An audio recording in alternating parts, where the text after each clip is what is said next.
get comfortable and let your breathing slow. There's nothing left to do tonight but rest. With the lights low, we'll drift back through the quiet Belgian skies where something unknown once flew. If these help you sleep, subscribe. I post a new one every night. The patrol car had been idling at the roadside for a few minutes when Officer Hubert Swers stepped out into the cold.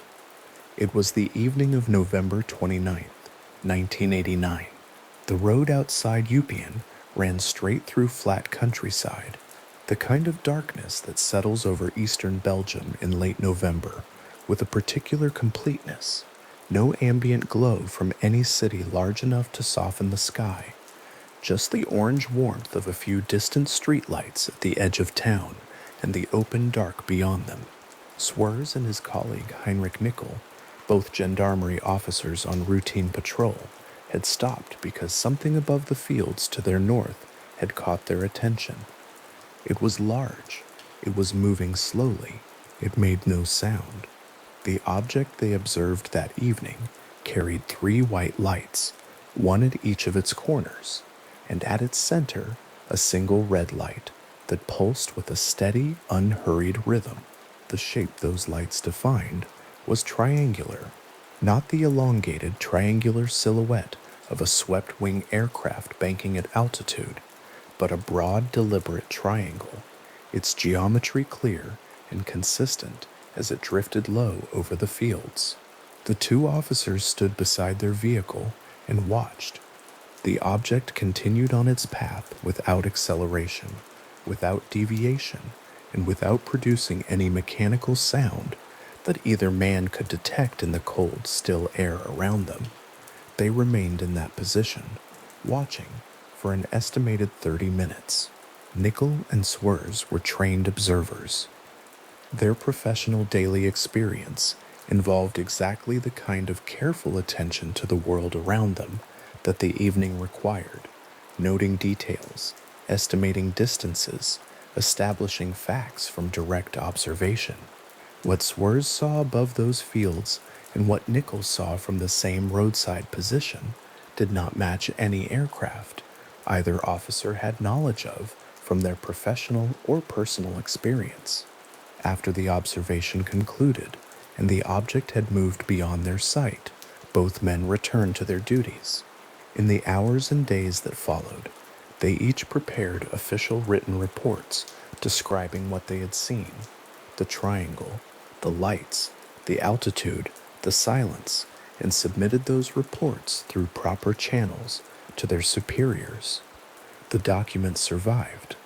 They were incorporated, in time, into a formal investigation dossier that would grow to contain hundreds of separate accounts from across the province.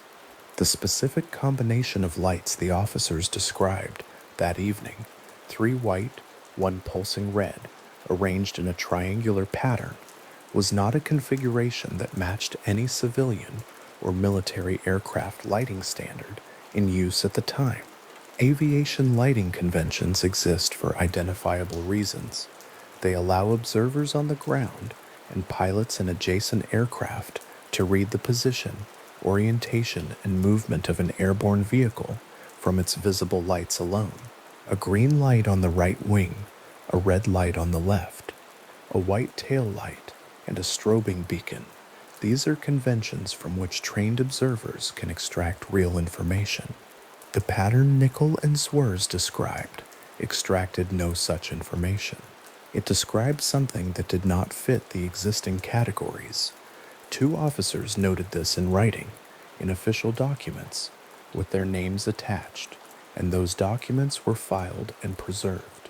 Eupen sits in the Liège province of eastern Belgium, close to the German border, in a landscape that flattens eastward into the Haute-Fagnes, high moorland rising slowly toward the Ardennes, open fields and scattered woodlands, hay moorland rising slowly toward the Ardennes, open fields and scattered woodlands, small towns connected by roads that run arrow straight across the plateau. In late November, the area carries the particular quality of cold northern evenings, frost beginning at the field edges, the smell of wood smoke from farmhouses, the sky genuinely dark when the moon is not yet risen. It is the kind of landscape where sound travels easily across open ground, where the absence of a sound is as noticeable as its presence. What the officers registered that evening was not only what they saw, but what they did not hear.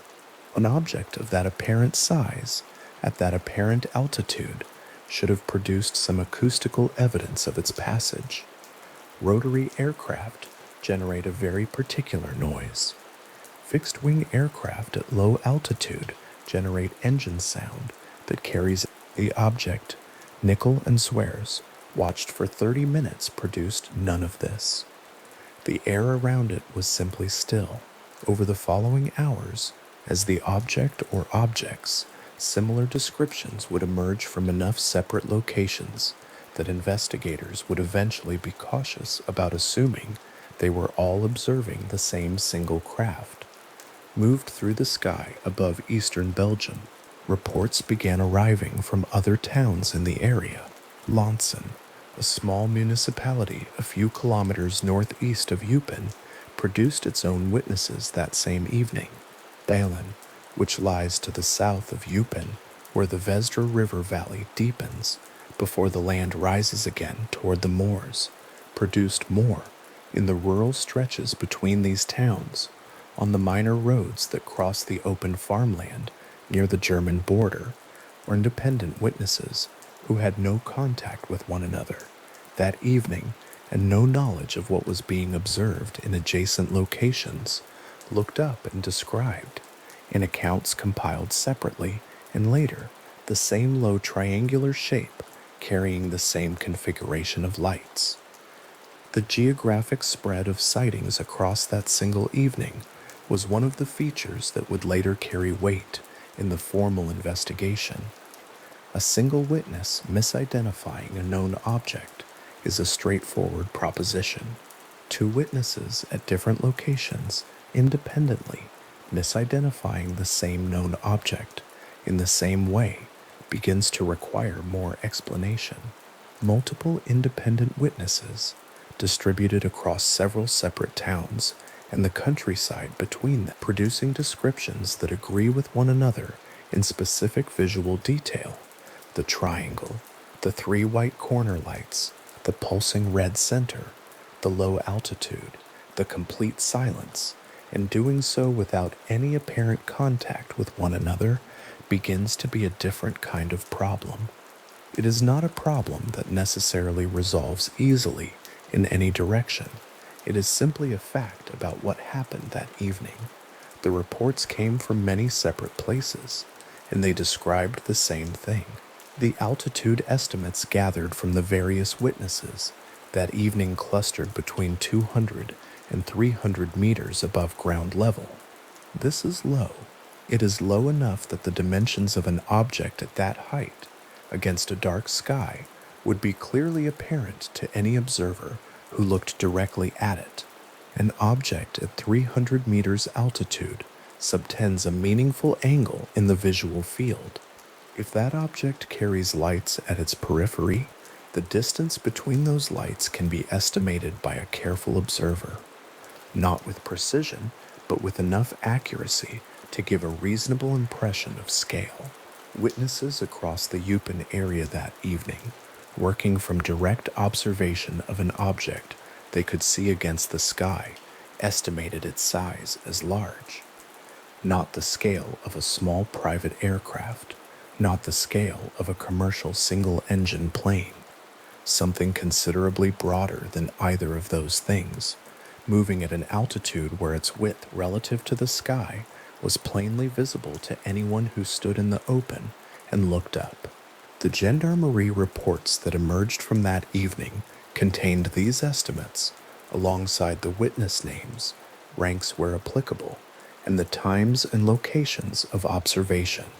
Nichols' written account, compiled in the careful formal language of an official report, described the object's dimensions and behavior in terms that were precise and measured. A gendarmerie report is not a personal narrative. It is a professional document produced under institutional expectations of accuracy and professional judgment. It carries the name of the officer who produced it, which means it carries accountability. The officer who files a gendarmerie report is not filing an anonymous claim, but a professional statement to which they are formally attached. Nickel attached his name and his account to that document. Zuers attached his name and his account to a separate document. Both accounts described the same triangular object with the same lights at the same altitude over the same countryside, observed from the same roadside position over the same 30 minutes in the same complete silence. The two reports agreed with each other in substance. They agreed with the accounts arriving from Lonson and Bylan and the countryside between them. They went into a folder. The folder went into a developing file. The file grew. The winter sky above the Belgian plateau in late November has a particular quality of depth. The atmosphere over the Hauts-Fagnais is clean, the light pollution minimal, and on clear nights the sky opens broadly over the flat moorland in a way that allows an observer to notice almost anything passing through it at low altitude. It is a sky built for watching. The people who watched that evening, the two gendarmerie officers on their roadside, the witnesses in Lonson, the witnesses in Baylen, the people in the rural stretches between the towns, were not unusual observers. They were ordinary people doing ordinary evening things who happened to be in a position to notice something moving slowly and silently overhead and to give that thing their full attention. Some of them stayed outside for the duration of its passage. Some of them called out to others to look. Some of them made notes immediately afterward, while the details were fresh and specific, and unprocessed by memory's tendency to smooth and simplify. The pulsing red light at the center of the triangular object became one of the details most consistently described across the evening's accounts. Red lights appear on aircraft. They appear on towers and communication antennae. They appear on the tail assemblies of certain military aircraft as part of standard anti-collision lighting systems. What witnesses described on the evening of November 29th was not a fixed red light, but a pulsing one, a light that cycled through brightness with a rhythm that multiple observers characterized as steady and regular. Not the rapid strobing of an anti-collision beacon, but something slower and more deliberate. The rhythm of that pulsation is described in gendarmerie accounts and corroborated across the independent witness statements compiled in the weeks that followed. It was one of the specific visual details that anchored the accounts to one another and made the overall picture harder to attribute to coincidence or collective misperception. 30 minutes is a long time to watch something. In the ordinary run of evening patrol work, 30 minutes is enough time to cover several kilometers of road, to stop and deal with a minor incident, to drink a cup of coffee from a thermos and log the next waypoint on a shift. For the two officers from Eupen, that 30 minutes was spent stationary, watching, long enough to become certain about what was seen, long enough to note the rhythm of the central light, the steadiness of the object's drift, the consistency of the triangular shape, the persistent absence of any sound from the surrounding air. Long enough that when the time came to file an official report, the account was detailed and specific because the observation had been extended and attentive, not a glance upward from a moving vehicle, but a sustained examination from a fixed position in the cold by two professional observers who knew their observation would eventually need to be written down. The official written record produced by Nickel and Zuers was not the only documentation to emerge from that evening. The SOPEPS organization, the Société Belge d'études des phénomènes spatiaux, which had been operational in Belgium for some years as a civilian body investigating reported aerial phenomena, began collecting accounts in the days following November 29th. Reports arrived by telephone and by letter. They came from Eupen and from the towns nearby. They came from people in different circumstances who described the same configuration and the same silence. Sobiep's investigators cross-referenced the accounts against one another, noting the consistencies and the variations, recording the locations and the times and the witness backgrounds. The gendarmerie reports were included alongside the civilian accounts. The pattern that emerged from this cross-referencing was clear in its outline and remarkable in its geographical spread. On the evening of November 29th, 1989, an unknown triangular object, or objects bearing the same description, had moved slowly and silently over a wide area of eastern Belgium, had been observed independently by multiple witnesses in multiple separate locations, and had left behind a collection of official and unofficial written accounts that agreed with one another in their essential details. The fields between Lonson and Balen were quiet by the time the object had passed. The frost that had begun forming at the field edges continued its slow work through the night. The roads through the rural countryside near the German border were empty again, as they had been before. Nothing on the ground had changed. The sky was the same sky. But in several separate locations across the Liège province, people had seen something and were in the process of deciding what to do with the fact of having seen it. Some called family members. Some made private notes. 2 gendarmerie officers compiled official written reports and submitted them through the proper channels, as their professional obligations required. Those reports joined the accounts from Lonson and Balen in the growing documentation of a single extraordinary evening. The distance between Eupen and Lonson is small, a few kilometers of road across the plateau. The distance between Eupen and Balen is similarly short. These are neighboring municipalities in a part of Belgium where the towns are close together and the countryside between them is open and flat. A triangular object moving at low altitude over this landscape would be visible from multiple locations simultaneously, or nearly so, because the terrain provides no meaningful obstruction to anyone standing in the open and looking up. This is one reason the geographic spread of that evening's sightings, while notable, is not in itself astonishing as a spatial fact. The object's visibility across multiple towns would follow naturally from its low altitude over open ground if the object was there. What the geography did provide was a framework for triangulation.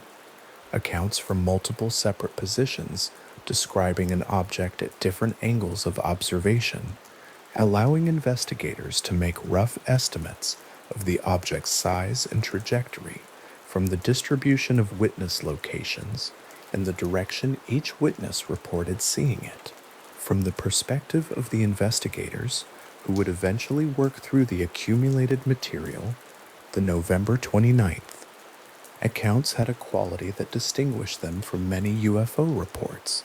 They came with names attached, they came from trained observers in at least 2 cases, and they came in sufficient number from sufficient geographic spread that the possibility of a single misidentification propagating through social contact was substantially reduced.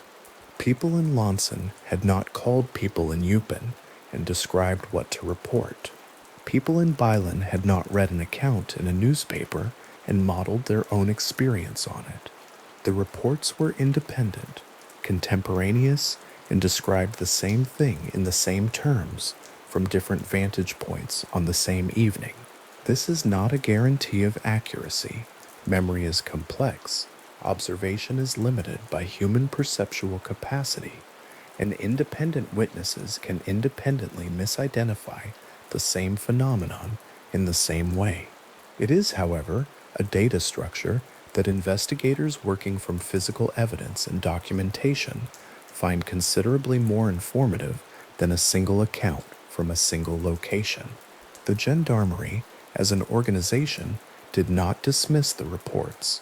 The reports were treated as what they formerly were: official accounts filed by officers on duty, describing an observation made in the course of professional responsibilities, submitted through the proper channels, and preserved as part of the institutional record.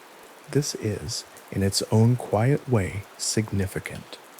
A professional institution whose members are required to maintain professional credibility and institutional accountability chose to process these accounts through its normal procedures rather than to set them aside as aberrations. Nickel and Zwers filed their reports. Their superiors received those reports. The reports were preserved. They eventually became part of this OPEP's investigation dossier, not because anyone had decided that the objects observed were extraordinary in origin, but because the documentation existed and was formally produced, and was therefore available to any investigator who sought it. The pulsing red light continued its rhythm for the entire 30 minutes of observation from the roadside near Eupen.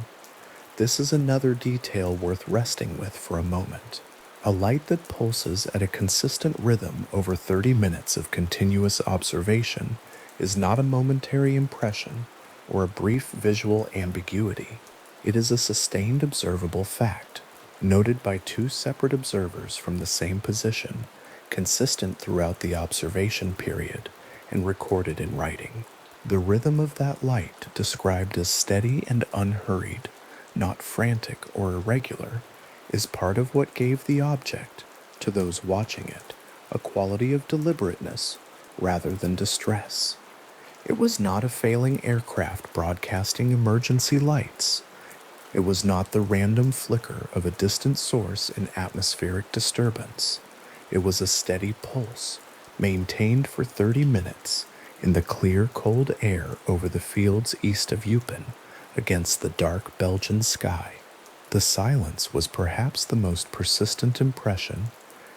In almost every account from that evening, in the reports from the two gendarmerie officers, and in the independent civilian accounts from adjacent towns, the absence of sound appears as a distinct and noted observation, rather than as an absence by default. When witnesses noted the silence, they were noting it as a quality they had specifically attended to. They had listened, as observers naturally do when something unusual is seen, and what they had heard was nothing. No engine, no rotors, no displaced air, no mechanical sound of any kind rising from the triangular shape moving slowly 200 to 300 meters above them.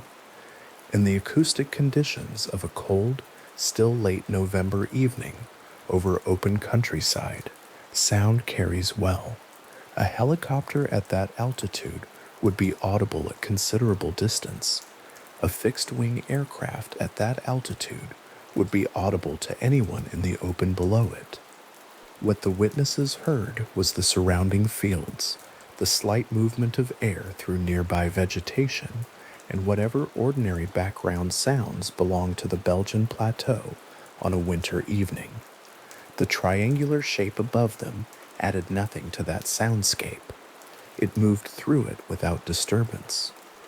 The reports Nickel and Zwers produced in the aftermath of that evening entered the institutional record and remained there.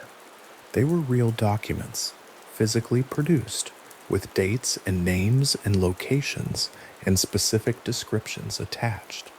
Over the following weeks and months, as more accounts arrived from elsewhere in the province, and as Sebas began the systematic work of compiling and cross-referencing, the November 29th observation from the road near Eupen became one of the anchor documents in the growing investigation file, not because it was the most dramatic account, but because it was among the most formally documented. Two gendarmerie officers, a 30-minute observation, written reports submitted through proper channels, preserved in institutional records, and subsequently incorporated into a civilian investigation with a scope that would eventually be remarkable in European UFO research history. The towns of Lonson and Balin are quiet places. They were quiet places on the evening of November 29th, 1989.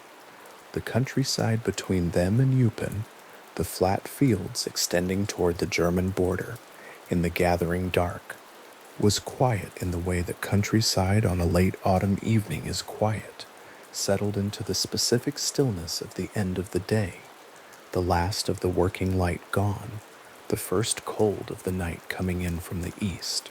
People in those places were not expecting to look up and see anything remarkable. The two gendarmerie officers were not on patrol, expecting to stop for 30 minutes and watch a large triangular object drift slowly overhead. The evening had been, until that point, a routine November evening in Liège province. What changed it was not the sound of anything arriving. There was no sound, but simply the appearance, low over the fields, of 3 white lights and a pulsing red one arranged in a triangle, moving without hurry through the cold Belgian sky. By the time the object had passed and the witnesses across the area had gone back inside or returned to their vehicles, the physical world of eastern Belgium on the evening of November 29th was unchanged. The frost continued at the field edges. The streetlights of Eupen continued their orange pools on the wet pavement of the roads. The countryside between the small towns continued its winter darkness. The German border, a few kilometers to the east, the moorland stretching away to the south. Nothing of the visible landscape had been disturbed. But in an office in Liège province, in the days that followed, a folder was opened. Reports arrived and were placed inside it. A gendarmerie document in Nicken's handwriting, precise and formal and specific, was filed alongside Swers's account and the accounts from Lonson and Balin and the countryside between. The folder acquired a weight of paper. It was placed in a developing dossier. That dossier would eventually carry the documentation of one of the most extensively investigated UFO waves in European history, and the November 29th report from the road near Eupen would remain near the front of it. The first evening, the opening observation, the night the two officers stepped out of their patrol car into the cold and looked up at the silent Belgian sky and saw something they were professionally obligated and personally compelled to write down. The document they produced survived. It was carefully filed. What it described was only the beginning. In the Subpep's offices in Brussels, in the closing weeks of 1989, the reports had begun to arrive in a particular rhythm. First one, then a small cluster, then another cluster from a different town entirely, each one describing the same low, silent shape moving through the same Belgian sky. Letters came by post. Phone accounts were transcribed and filed. Gendarmerie officers passed along their written statements through official channels. The investigators sorted what they received by date and by location, laying the reports across a wide table, watching a pattern take form across the geography of eastern Belgium. The pattern was clear, and it was accumulating. The organization that had taken on the task of collecting and examining these accounts was OBEPS, the Société Belge d'études des phénomènes spatiaux, a Belgian civilian research body whose mandate had placed it, by the winter of 1989, in a position that had few precedents in European research into unidentified aerial phenomena. What distinguished it from similar organizations elsewhere was not its methods alone, nor the rigor of its cataloging, though both were considerable. What distinguished it was the formal cooperation it had received from the Belgian state, from the military, from the gendarmerie, from government agencies, a cooperative arrangement that gave USOPF's investigators access to documentation, to personnel, and to official records that civilian researchers in comparable situations in other countries simply did not have. The reports arriving at those Brussels offices were not only civilian accounts filed voluntarily, they were also official gendarmerie submissions, formal military communications, and logged institutional records, arriving in the same folders and stacked on the same wide table. Through December 1989 and into January 1990, the volume of what arrived kept rising. Accounts came from Liège province and from the towns and villages around it, from populated streets and from rural fields at the edge of the German border, from people who had stepped outside for routine reasons and found themselves watching something they could not account for. What the accounts shared was not simply the shape they described, though the descriptions were consistent and will be returned to. What they shared was a quality of observation, a careful, measured attention to what had been seen, that gave the investigators examining them a particular texture of material to work with. These were not brief or uncertain reports. They were considered accounts, in many cases written or formally transcribed, describing specific visual details, specific durations, specific behaviors, in the language of people trying to be accurate rather than impressive. The investigators cross-referenced what they received. They noted the geographic spread. They mapped the dates against the locations and found that accounts from different towns, sometimes separated by considerable distance, described the same general appearance and the same general behavior occurring across the same general period of the evening, which added a layer of corroboration that single location sightings alone could not provide. A triangular shape moving slowly above rooftops in one town, and a triangular shape moving slowly above fields in another town, some kilometers away at the same hour, logged by unconnected observers who had no reason to coordinate their accounts. This kind of pattern was the material the investigation was building from, and by January 1990, the material was substantial. The formal accumulation that would eventually be reported once the wave had run its course and the investigators had time to complete their cataloging came to an estimated 2,600 individual witness reports collected and documented as part of the OSOPEP's investigation. The number itself is worth holding quietly for a moment, not as a dramatic figure, but as a statistical fact about what civilian and official investigators had managed to collect and organize within a concentrated geographic area and a concentrated period of time. 2,600 accounts examined, cross-referenced, sorted by location and date, and described characteristic, and ultimately incorporated into a formal investigative record. The accumulation was not uniform across the wave's duration. There were evenings of heavier activity and periods of quiet, but the pattern of reports, spread across the months from late 1989 into 1990, represented one of the densest single-wave accumulations of documented civilian testimony into an aerial phenomenon that had been formally recorded in Europe.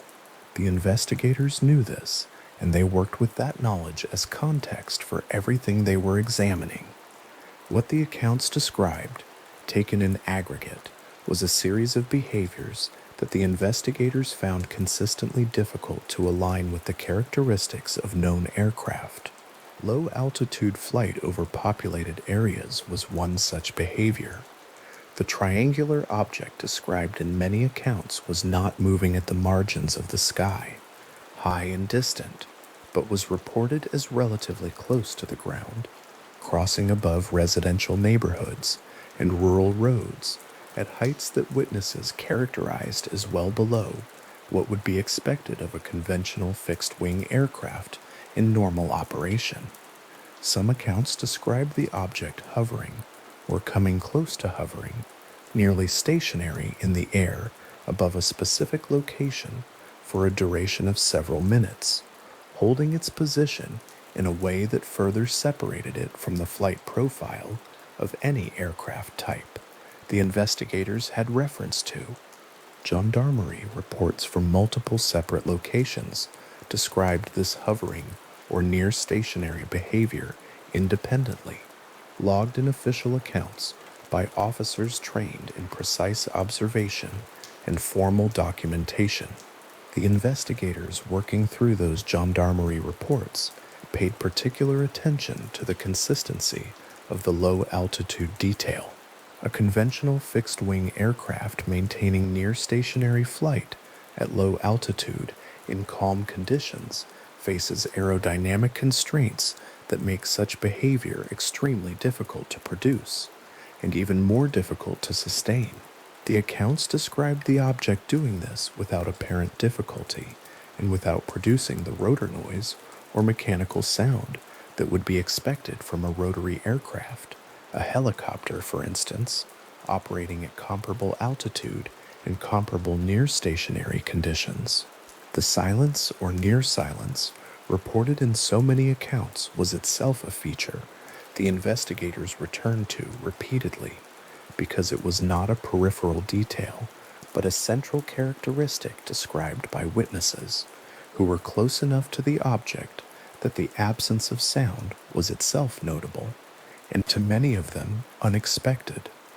Among the witnesses who provided accounts that investigators found particularly significant were those who brought professional familiarity with aviation into their observations, pilots who had submitted accounts, and air traffic personnel who had reported sightings during this period, described the object in terms that carried the weight of professional reference, comparing what they had seen against their working knowledge of aircraft dimensions, aircraft flight profiles, aircraft lighting configurations, and finding no match. The estimated dimensions of the triangular object, drawn from these professionally informed accounts, as well as from civilian reports, placed it at a scale far beyond conventional fixed-wing aircraft. Many accounts estimated the width of the triangular shape as comparable to the length of a football field, or larger, a scale that placed it outside the known envelope of any aircraft type documented in the available record. The investigators noted these estimates with care. They did not assert precise measurements because witness estimates of aerial dimensions at low altitude in poor visibility are inherently imprecise. But the consistency of the general scale across independent accounts from observers with varying levels of aviation familiarity was itself part of what made the aggregate record difficult to set aside. The table in the SOBEP's offices was becoming, by early 1990, a kind of map in miniature, reports from Liège province forming the densest cluster, with accounts extending outward from that center into adjacent regions, covering a geographic spread that reinforced the picture of a phenomenon moving through Belgian airspace over an extended period, rather than occurring in a single location on a single evening. The investigators worked through what they had with the care of people who understood that the value of the documentation lay precisely in its accumulated detail, in the consistency of what multiple independent observers, separated by distance and circumstance, had nonetheless described in closely comparable terms. The institutional cooperation that made this level of documentation possible was itself historically unusual. Civilian researchers in most national contexts do not have formal access to military documentation, to gendarmerie official records, or to the testimony of serving military personnel during an active investigation. In Belgium in late 1989 and into 1990, SOBEPs had all of these. The arrangement had not occurred without deliberate decisions at senior levels of the Belgian military establishment, and those decisions reflected a position that the reports warranted serious coordinated attention not dismissal, not containment, but the kind of organized investigative response that required institutional cooperation to function properly. The investigators who worked within that arrangement understood it as a structural feature of the Belgian wave that distinguished it from comparable investigations elsewhere, and they proceeded accordingly, collecting, filing, cross-referencing, building a documented record that would eventually span hundreds of pages in published form. The 2 volumes that emerged from the SOBIEP's investigation, published under the title Vague d'OVNI sur la Belgique, meaning the UFO wave over Belgium, became the primary published record of the investigation's work. Volume 1 and Volume 2 together contain the cross-reference testimony, the analytical work of researchers who had examined the accounts against available conventional explanations, the contributions of investigators from within the gendarmerie and the military who had participated in the formal cooperative arrangement, and the overall conclusions that the investigators had been able to draw from the assembled evidence. The volumes were not a popular account of remarkable events. They were a formal investigative publication, dense, careful, methodically organized, of the kind that is produced by people who take seriously the obligation to document with accuracy and to analyze with rigor.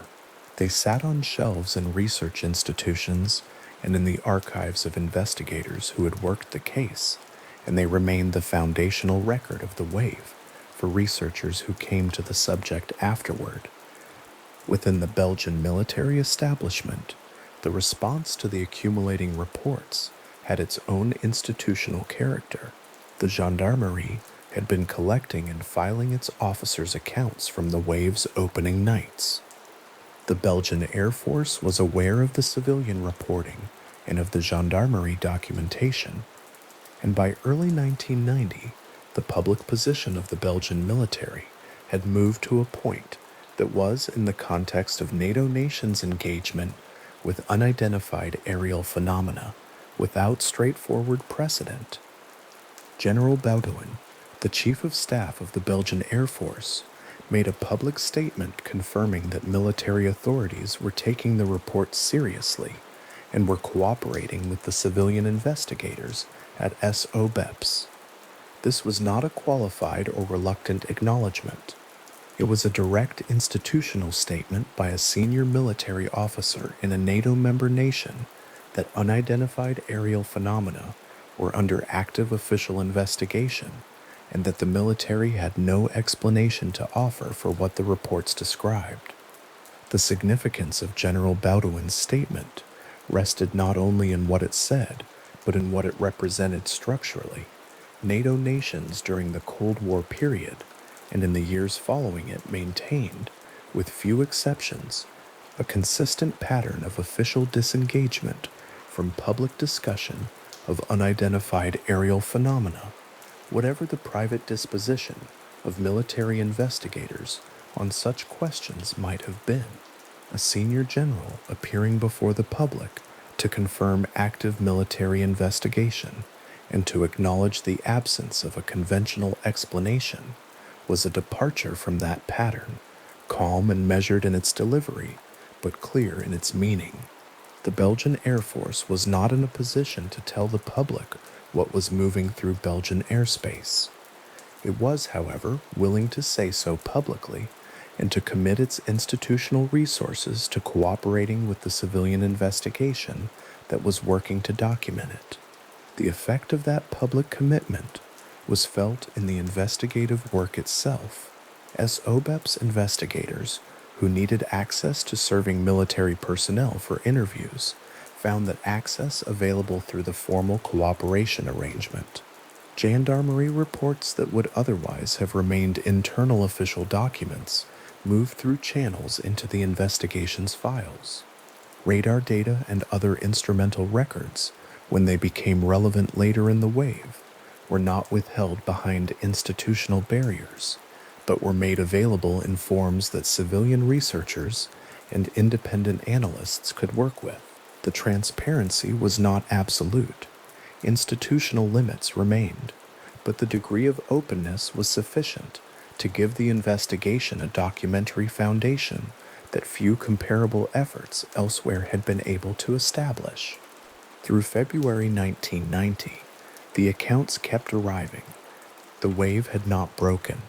Reports from new locations continued to reach the SOBEP's offices, and the gendarmerie continued to log accounts from its officers across the affected region. The pattern on the investigation's maps continued to widen, and the investigators continued their methodical work of cataloging and cross-referencing what they received.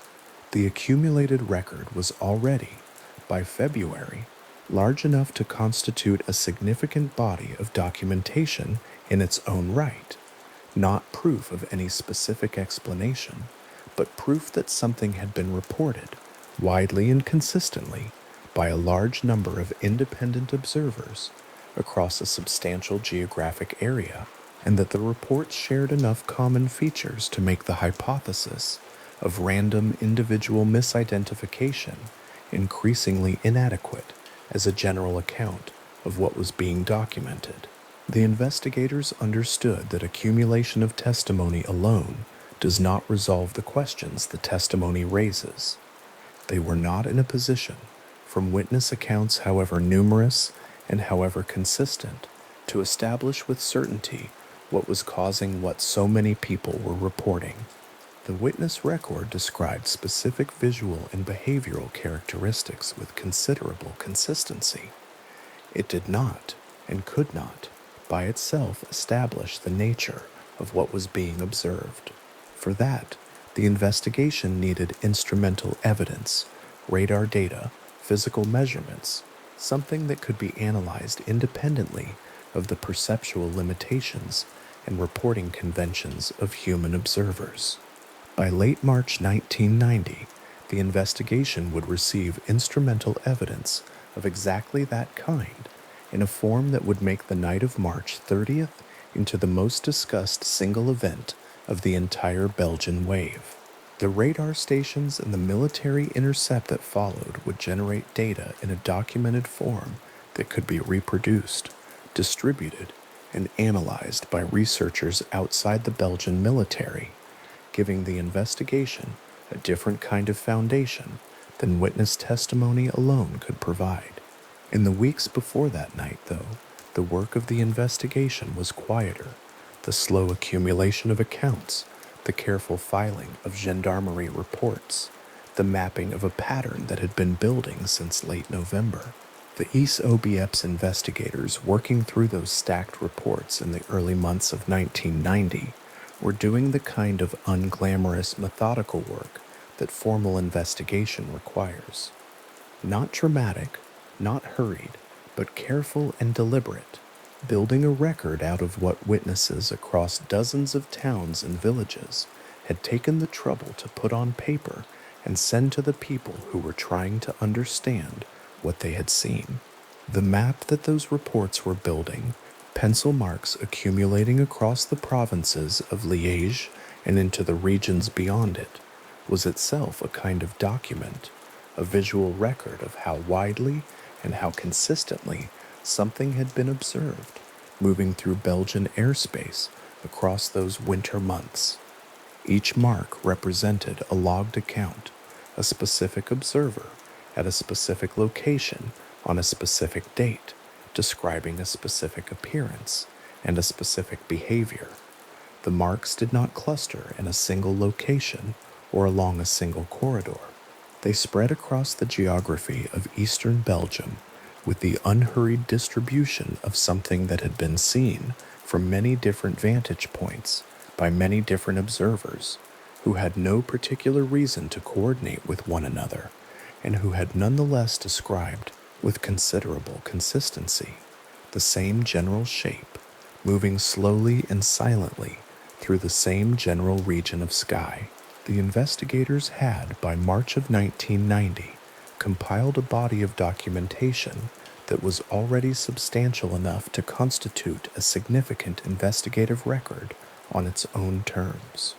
The pattern it described, the low altitude, the slow movement, The silence, the consistency of shape across independent accounts, the geographic spread, had been logged, cross-referenced, and analyzed against available conventional explanations. None of those explanations had produced a satisfactory account of the full body of what had been reported.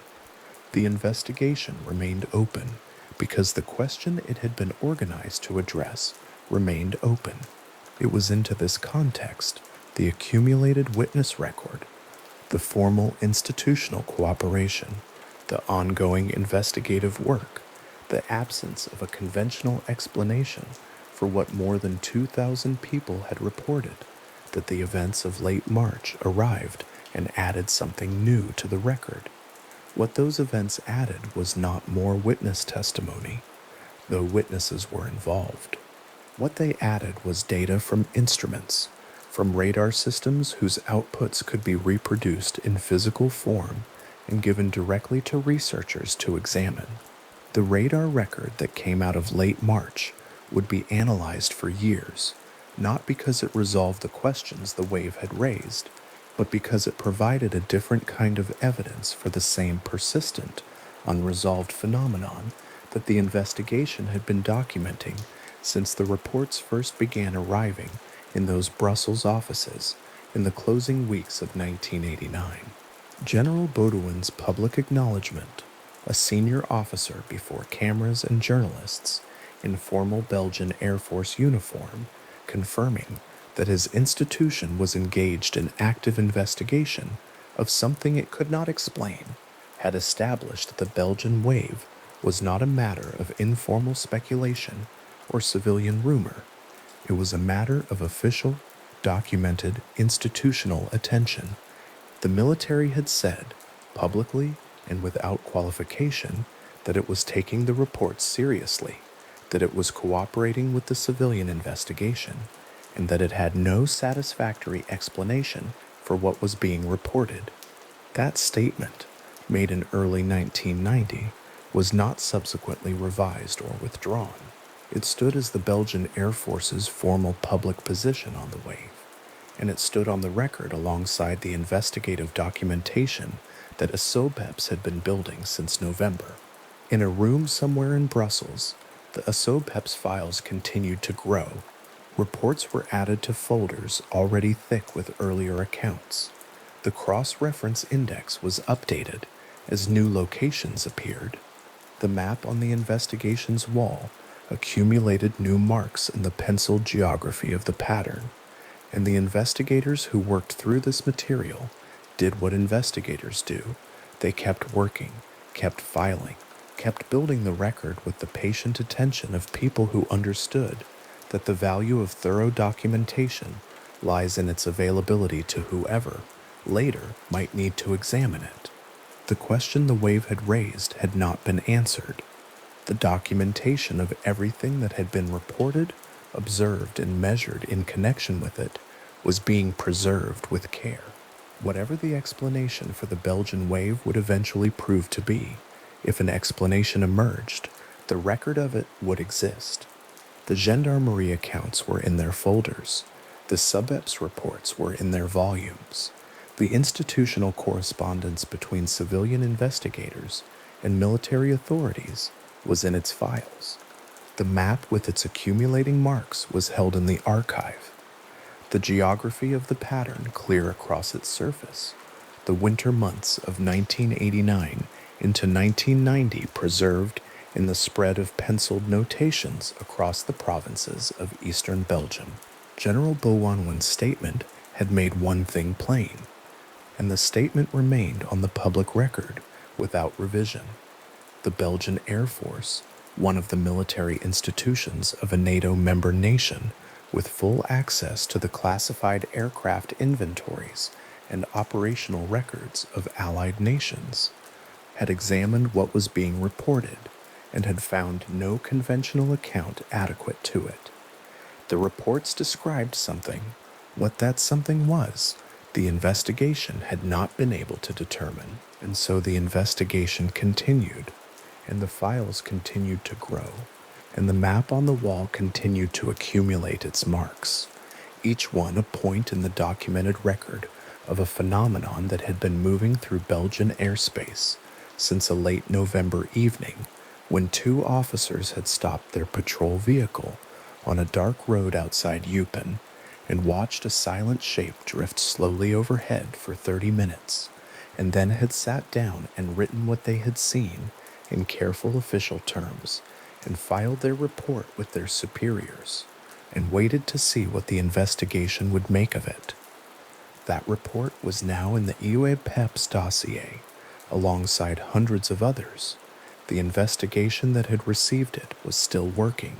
The microphone at which General Baudouin had stood, publicly confirming that something unexplained was moving through Belgian airspace and that the military was taking it seriously, had been switched off long since.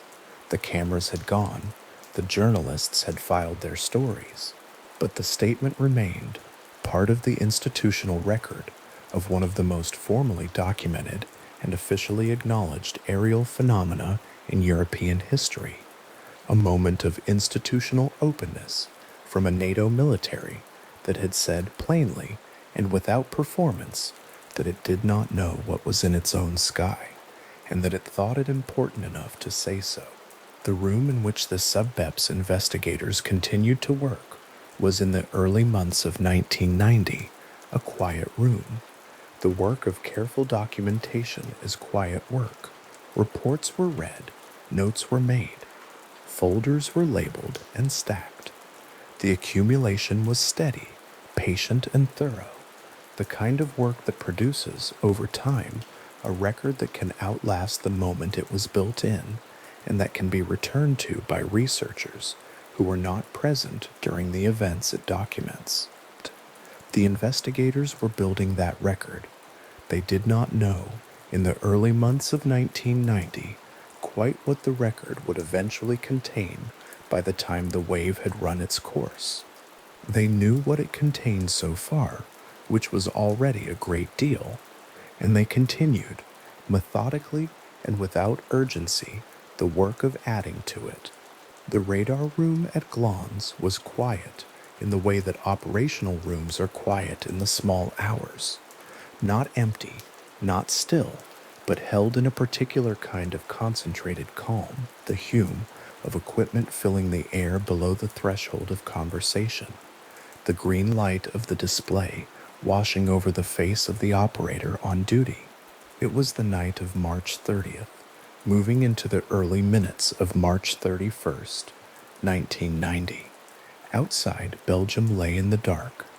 The fields of Liège province stretched away from the low building, frost edging the grass, the sky above them wide and very clear. The Glans radar station was a NATO installation, part of the integrated air defense network that had watched the airspace over Western Europe through the long decades of the Cold War. The operators who worked there were trained in exactly this: the reading of returns, the classification of contacts, the determination of whether what appeared on the screen matched anything in the catalog of known aircraft, known routes, known behavior. A return was a return until it was something else. Something else required documentation, confirmation, and a call to the next station up the chain. The return that appeared on the Glans display that night did not match anything in the catalog. The operator logged the contact. The timestamp was recorded. What appeared on the screen was not moving in the way that aircraft move, not following a heading, not maintaining altitude, not behaving according to any of the standard parameters that make an airborne contact recognizable as what it is. It was there on the display, a genuine return with a genuine radar cross-section, not the ghost echo of a weather phenomenon or the artifact of a receiver misreading its own noise. The return was real. What it represented was the question that was now, quietly, being worked. The call went to Semmerzecke. The radar station at Semmerzecke sits near Ghent in East Flanders, geographically separate from Glans by a significant distance. Two installations placed to give overlapping coverage of Belgian airspace, each operating independently, each capable of confirming or denying what the other was seeing. If Glans was reading an anomalous return, the question Semmerzake could answer was whether that return was local to the eastern station or present in the wider sky over Belgium. The operator at Semmerzake checked the display. The return was there. The same anomalous contact, the same timestamp, the same behavior that did not correspond to any aircraft either operator had been trained to recognize. Two stations, two independent screens, one contact that neither of them could classify. The logs at both installations recorded this confirmation in real time. The entries were brief and procedural, the language of operators doing the work they were trained to do, noting the contact, noting the cross-station confirmation, noting that the return's behavior fell outside the parameters of known aircraft. The radar tapes at both stations were running. Everything that appeared on the screens that night was being recorded. The full track of whatever was moving through Belgian airspace inscribed continuously onto the tape in a format that could later be extracted, printed, and analyzed by anyone with access to the right equipment and the right expertise. This detail, the tapes running, the record continuous, would matter later. It would matter considerably. The contact at Glans and Semmerzake did not behave the way aircraft behave in a second way beyond its initial appearance. As the operators watched and logged, the return exhibited changes in altitude and airspeed that fell outside the performance envelope of any aircraft either station could identify. These were not minor variations within a normal range. They were abrupt, extreme, and documented in the log entries as the operators saw them. Figures that, when extracted from the radar tapes in the days that followed, would be reviewed by Belgian Air Force personnel and found to be inconsistent with any known aircraft type. The changes were logged in real time. The tapes preserved them. The record was there from the beginning. There is something particular about the kind of attention a radar operator brings to a display in the early hours of the morning.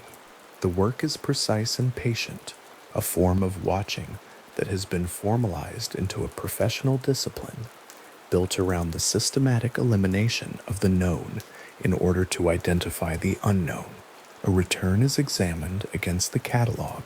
If it matches, it is classified and logged accordingly. If it does not match, the process continues. What was happening at Glans and Semmerzake on the night of March 30th, moving into March 31st, was that the process of elimination was not arriving at a classification. The return remained in the unknown column. The operators kept watching. The tapes kept running. At Glans, in the hours before the scramble, the logged entries described the contact behaving in a way that the operators characterized as reactive. This is the word that appears in the operational record, reactive. The return appeared across the tracking period to respond to the movements of other aircraft in the airspace, executing changes in position that corresponded to the establishment of intercept vectors. An intercept vector is the heading a pursuing aircraft establishes to close on a contact. When intercept vectors were established toward the anomalous return, the return moved. It did not hold its position. It did not continue along a predictable heading. It changed altitude or airspeed or both, and the change was logged each time it occurred, and the tapes recorded it. The characterization of a radar return as reactive is a specific and careful one. Operators are trained to describe what they see, not to interpret it. Describing a return as reactive is not a conclusion about what is causing the behavior. It is a description of the observed pattern on the display. The pattern that was described was one of movement that appeared to correspond to the approach of other aircraft. Whether that correspondence was meaningful Whether the contact was responding to those approaches in any deliberate sense is a question the log entries did not answer. They noted the pattern. The interpretation was a matter for later, for analysts with access to the full tape record and enough time to work through what had been captured. The decision to scramble came through the appropriate channels. The Belgian Air Force, in response to the confirmed radar contacts at Glans and Simmerzak, authorized the scramble of two F-16 Fighting Falcon jets from Beauchesne Air Base. Beauchesne is located southeast of Brussels, a NATO installation, operational, equipped with the aircraft and the personnel to respond to confirmed radar contacts over Belgian territory. The authorization was logged. The scramble order was issued.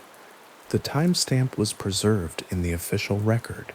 Two F-16s, two pilots, a logged scramble order, a confirmed radar contact.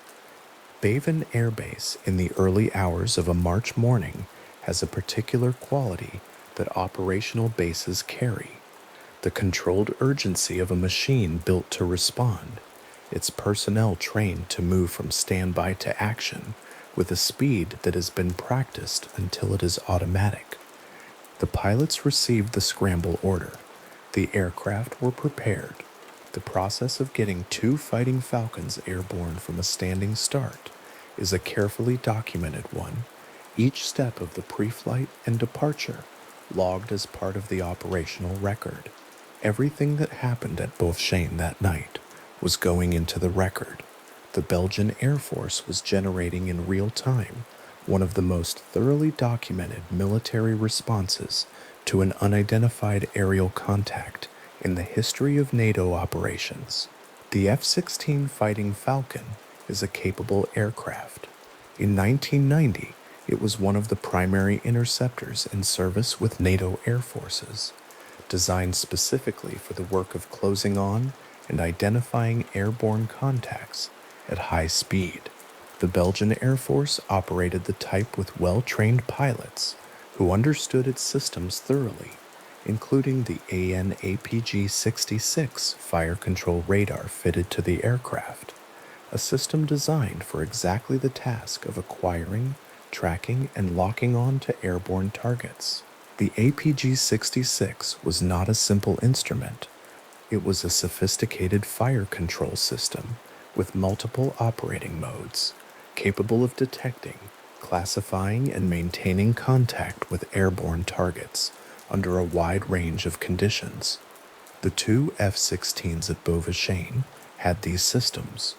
The pilots who flew them knew how to use them.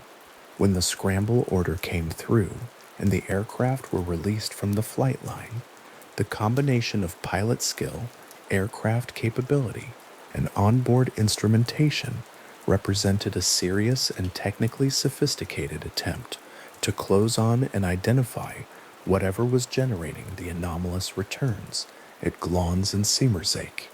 The aircraft lifted off. The departure was logged. The scramble timestamp was entered into the operational record at Beauchesne alongside the radar logs from Glans and Simmerzak, and together these documents began to form the primary evidentiary record of what would become one of the most discussed and carefully preserved military intercept cases in European aviation history. Above Belgium, in the dark sky of a clear March night, two F-16s turned toward the radar contacts and began to close. The airspace over Belgium in the early hours of March 31st was, by the standards of continental European airspace at that time of night, relatively empty. There was no commercial traffic to generate confusion. The radar picture at Glans and Simmerzak was not crowded with returns that might have produced misidentification. What was on the screens because it was there, a contact with a genuine cross-section, exhibiting behavior that had already been logged and noted, now being approached by two interceptors whose own returns were clearly identified and tracked. The pilots flying those interceptors were operating under the same conditions of careful procedural attention that the radar operators at Glans and Semmerzak had been working with through the earlier hours of the night. The scramble was not a panicked response to something alarming. It was an authorized, logged, methodical deployment of an intercept capability against a confirmed anomalous contact carried out in accordance with standard procedures for responding to unidentified returns in NATO airspace. The pilots knew what they were doing. They were flying a known aircraft against an unknown contact, using systems they understood well, and every step of the process was going into the record. Colonel Wilfried de Brouwer was, at that time, the head of the Belgian Air Force's Operations Division. His role placed him at the center of what was happening that night. Not in the cockpit of one of the F-16s, not at the radar console at Glans or Semierzaka, but in the operational oversight of a military response that was unfolding across multiple installations and 2 airborne aircraft in the early hours of a March morning. De Brouwer was monitoring the developing situation. The radar data was coming in. The scramble was airborne. The logs were accumulating. He was working a documented military event with the tools and training of a senior officer who had spent a career in military aviation, and he was doing so with the same methodical care that the operators and pilots under his operational authority were bringing to their own roles in the same event. De Brouwer would become, in the weeks and months that followed, the primary official spokesperson for the Belgian Air Force's position on what had happened that night. His public statements, his press conference appearances, and his later interviews conducted after his retirement from active service would form a consistent and carefully worded record of what the Belgian military had observed, what it had attempted, and what it had been unable to explain. That consistency, maintained over years and decades, revisited in documentary interviews long after the operational pressure of 1990 had passed, is itself a feature of the record worth noting. The position he stated in 1990 was the position he continued to hold. Nothing that emerged in the intervening years changed it. In the operational hours of March 30th, moving into March 31st, de Brouwer was working the night in real time. The scramble was his to oversee. The record was being made. The radar room at Glans during the period when the F-16s were airborne and closing on the contact continued to log the behavior of the anomalous return. The operators on duty were tracking both the interceptors, whose positions and headings were clearly identified on the display, and the unknown contact, which continued to exhibit the behavior that had been noted since the beginning of the event. Abrupt changes in altitude and airspeed, movement that appeared to correspond to the approach of the interceptors. The log entries during this period are precise and procedural, noting times and positions in the standard format of operational radar documentation. The contact did not hold a fixed position as the F-16s approached. This is the detail that the Glans log entries capture in the language of operational record keeping. The return moved as the interceptors moved toward it, the track on the display shifting in ways that the operators characterized in their logged entries as evasive. The word evasive appears in the context of a radar operator, describing a pattern observed on a screen. It is a description of relative movement. The way the contact's track changed in relation to the intercept vectors established by the approaching aircraft. Whether the contact was evading in any purposeful sense is not a question the log entries address. They record the observed pattern.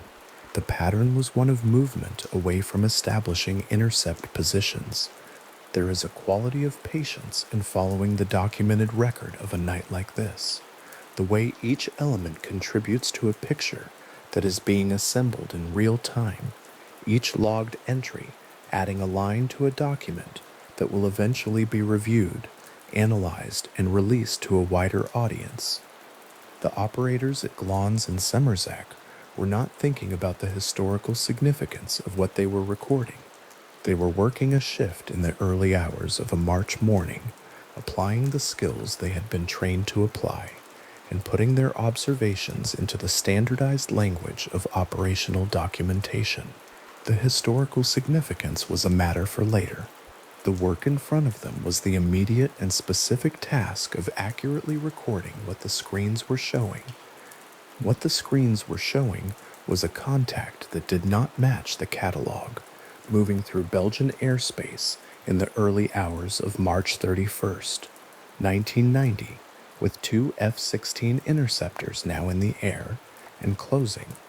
The radar tapes at both Glans and Semmerzake were continuous.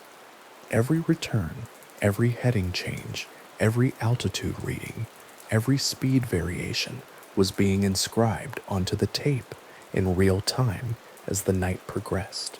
The tapes ran through the entire period of the event, from the first anomalous return that the Glans operator had noted and logged through to the end of the intercept.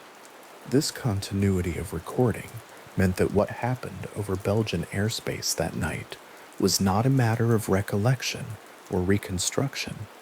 The primary record was physical, inscribed onto tape in the moment it occurred, preserving the full sequence of events in a form that could be reproduced, printed, and reviewed by anyone with the equipment and the authorization to access it.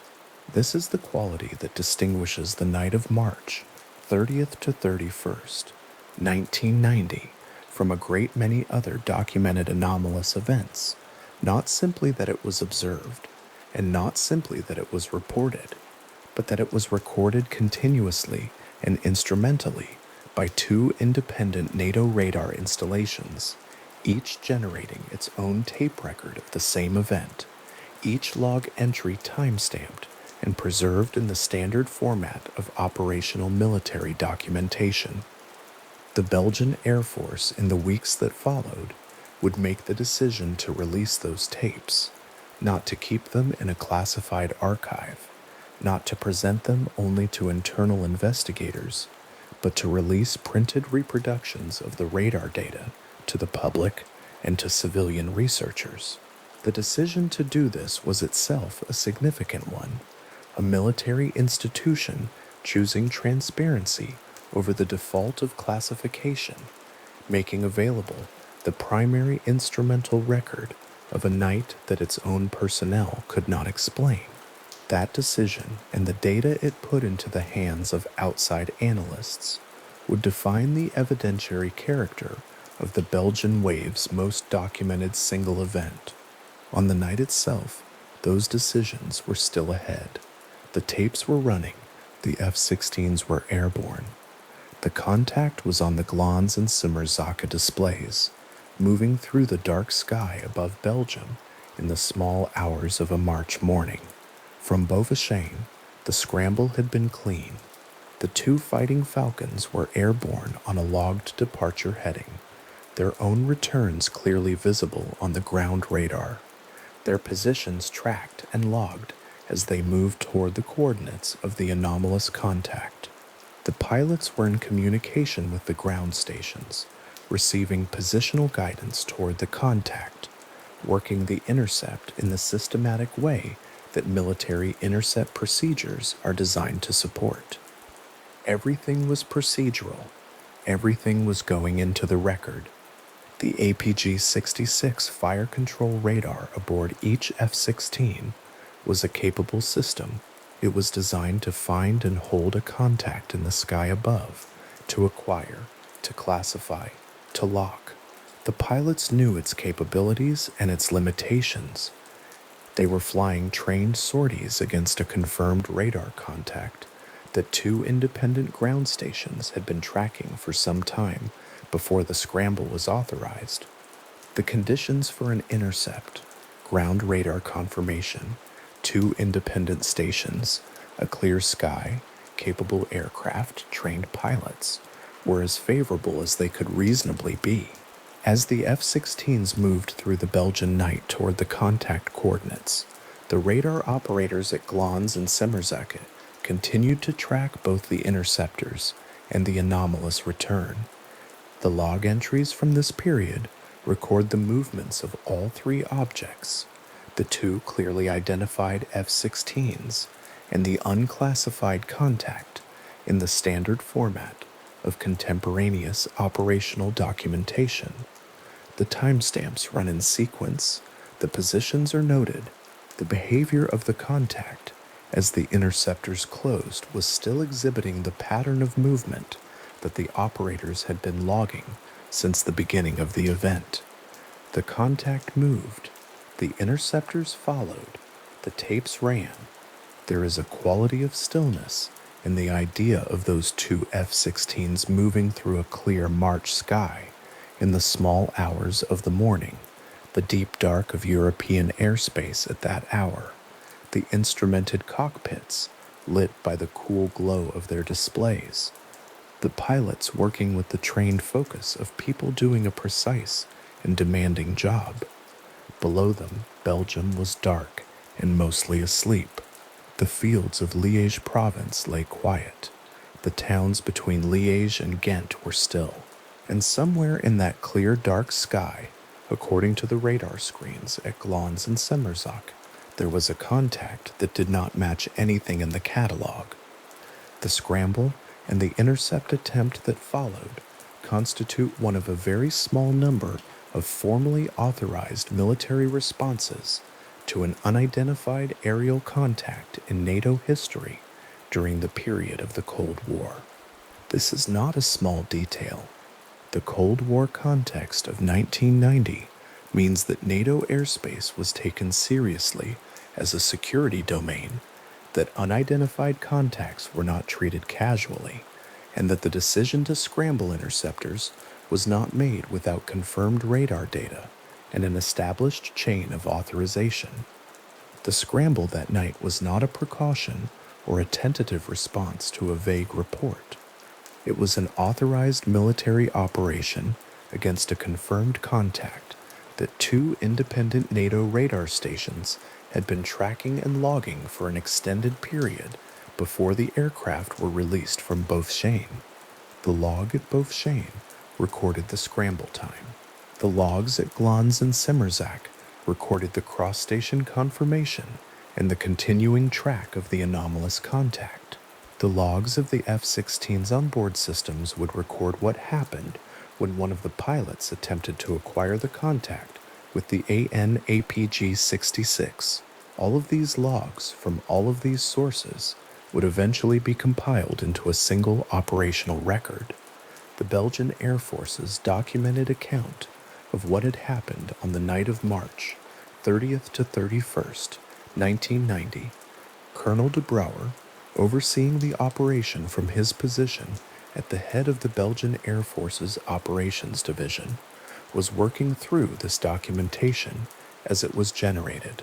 The radar data from Glans and Semmerzak was coming in, the scramble was airborne, the night was running its course, and in the operational records being assembled in real time, the picture of what had happened was taking the shape that it would maintain for the years and decades to come, a shape that would be presented publicly, examined by civilian researchers, cited in foreign government documents, and described by de Brouwer himself in interviews conducted long after his retirement from active service, always in the same measured and consistent terms. The shape of the record was becoming clear. What the record contained was not yet fully known. Above Belgium, the two F-16s moved through the dark in the small hours of March 31st, 1990, their departure logged at Beaufchene, their positions tracked at Glans and Semmerzaka, their onboard systems running and recording, two pilots closing on a contact that two independent radar stations had confirmed was there, and that no one across the entire operational chain from the ground stations to the scramble authorization to the aircraft in the air had been able to classify. The tapes were running at Glans. The tapes were running at Semmerzaki. The tapes aboard the F-16s were running too. The Belgian Air Force, through the night of March 30th to 31st, 1990, was generating a documentary record of operational quality and completeness that would later be described by researchers as among the most substantial instrumental records of an anomalous aerial event in European history.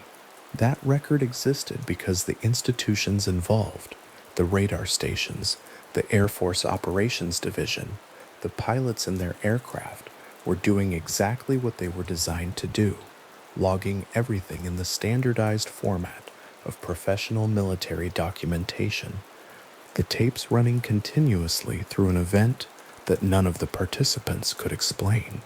De Brouwer would state, in his public position after the event, that the Belgian Air Force had no explanation for what had been tracked and intercepted that night. This statement was not provisional, not hedged with the expectation that a later declassification or investigation would resolve it. It was a plain institutional acknowledgement of the state of the evidence as the Belgian Air Force understood it, a confirmation that what the radar tapes at Glans and Semerzaki had recorded, what the logs at both stations had documented in real time, and what the F-16's onboard systems had captured during the intercept attempt, had not been accounted for by any available conventional framework. He would maintain that position in documentary interviews conducted years afterward, sitting in quiet rooms away from the operational pressures of 1990, describing the night of March 30th to 30, first in the same careful and measured language he had used at the time. The position did not change because the evidence had not changed. The tapes were the same tapes. The logs were the same logs. The figures extracted from the radar records were the same figures. Nothing in the years between the event and those later interviews had produced an account that addressed what the instruments had recorded. The radar room at Glans, in the early hours of a March morning in 1990, was a quiet place. The hum of equipment, the green light of the display, the log entries building in the standard format of operational documentation.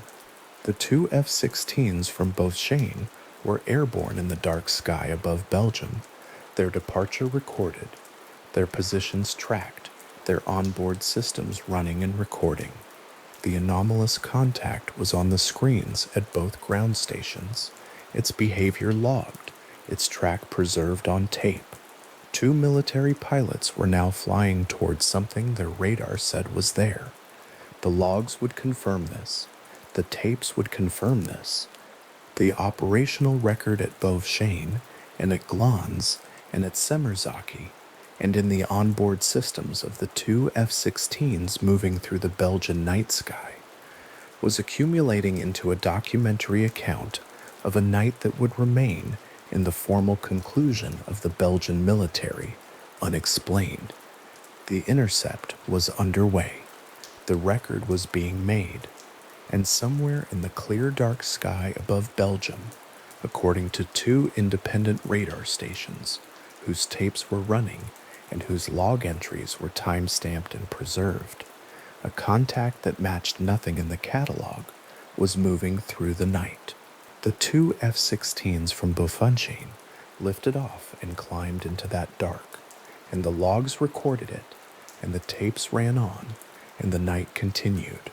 The AN/APG-66 radar display in the F-16's cockpit registered the contact at altitude, somewhere over Belgian airspace in the early hours of March 31st, 1990. The return was there. The system confirmed it. For 3 seconds, the onboard fire control radar held a lock on something it could not identify, and in those 3 seconds, it gathered enough data to produce a record that Belgian Air Force analysts would spend considerable time examining in the days and weeks that followed. What the record showed when analysts printed the tape and laid it flat was a sequence of instrument readings describing a performance no aircraft and the Belgian Air Force's operational knowledge could account for. The pilot holding that lock was flying one of two F-16 Fighting Falcons scrambled from Beauvais Air Base earlier that night in response to confirmed radar contacts from the ground. The AN/SLAN APG-66 was the aircraft's standard fire control radar, a system designed to track fast-moving aerial targets, calibrated for the speeds and altitudes of known aircraft, built to hold a lock through the kind of maneuvering that military aircraft produce. It was not a system given to easy errors.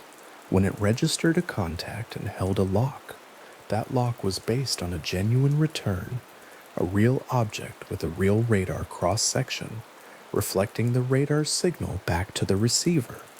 The contact it registered that night returned a genuine signal. The system confirmed the lock, and then within 3 seconds, the target's behavior placed it beyond the system's ability to follow. The speed figure extracted from the radar tape was approximately 1,800 kilometers per hour. That was the figure the target reached at the end of those 3 seconds, the figure the tape showed after the lock was broken.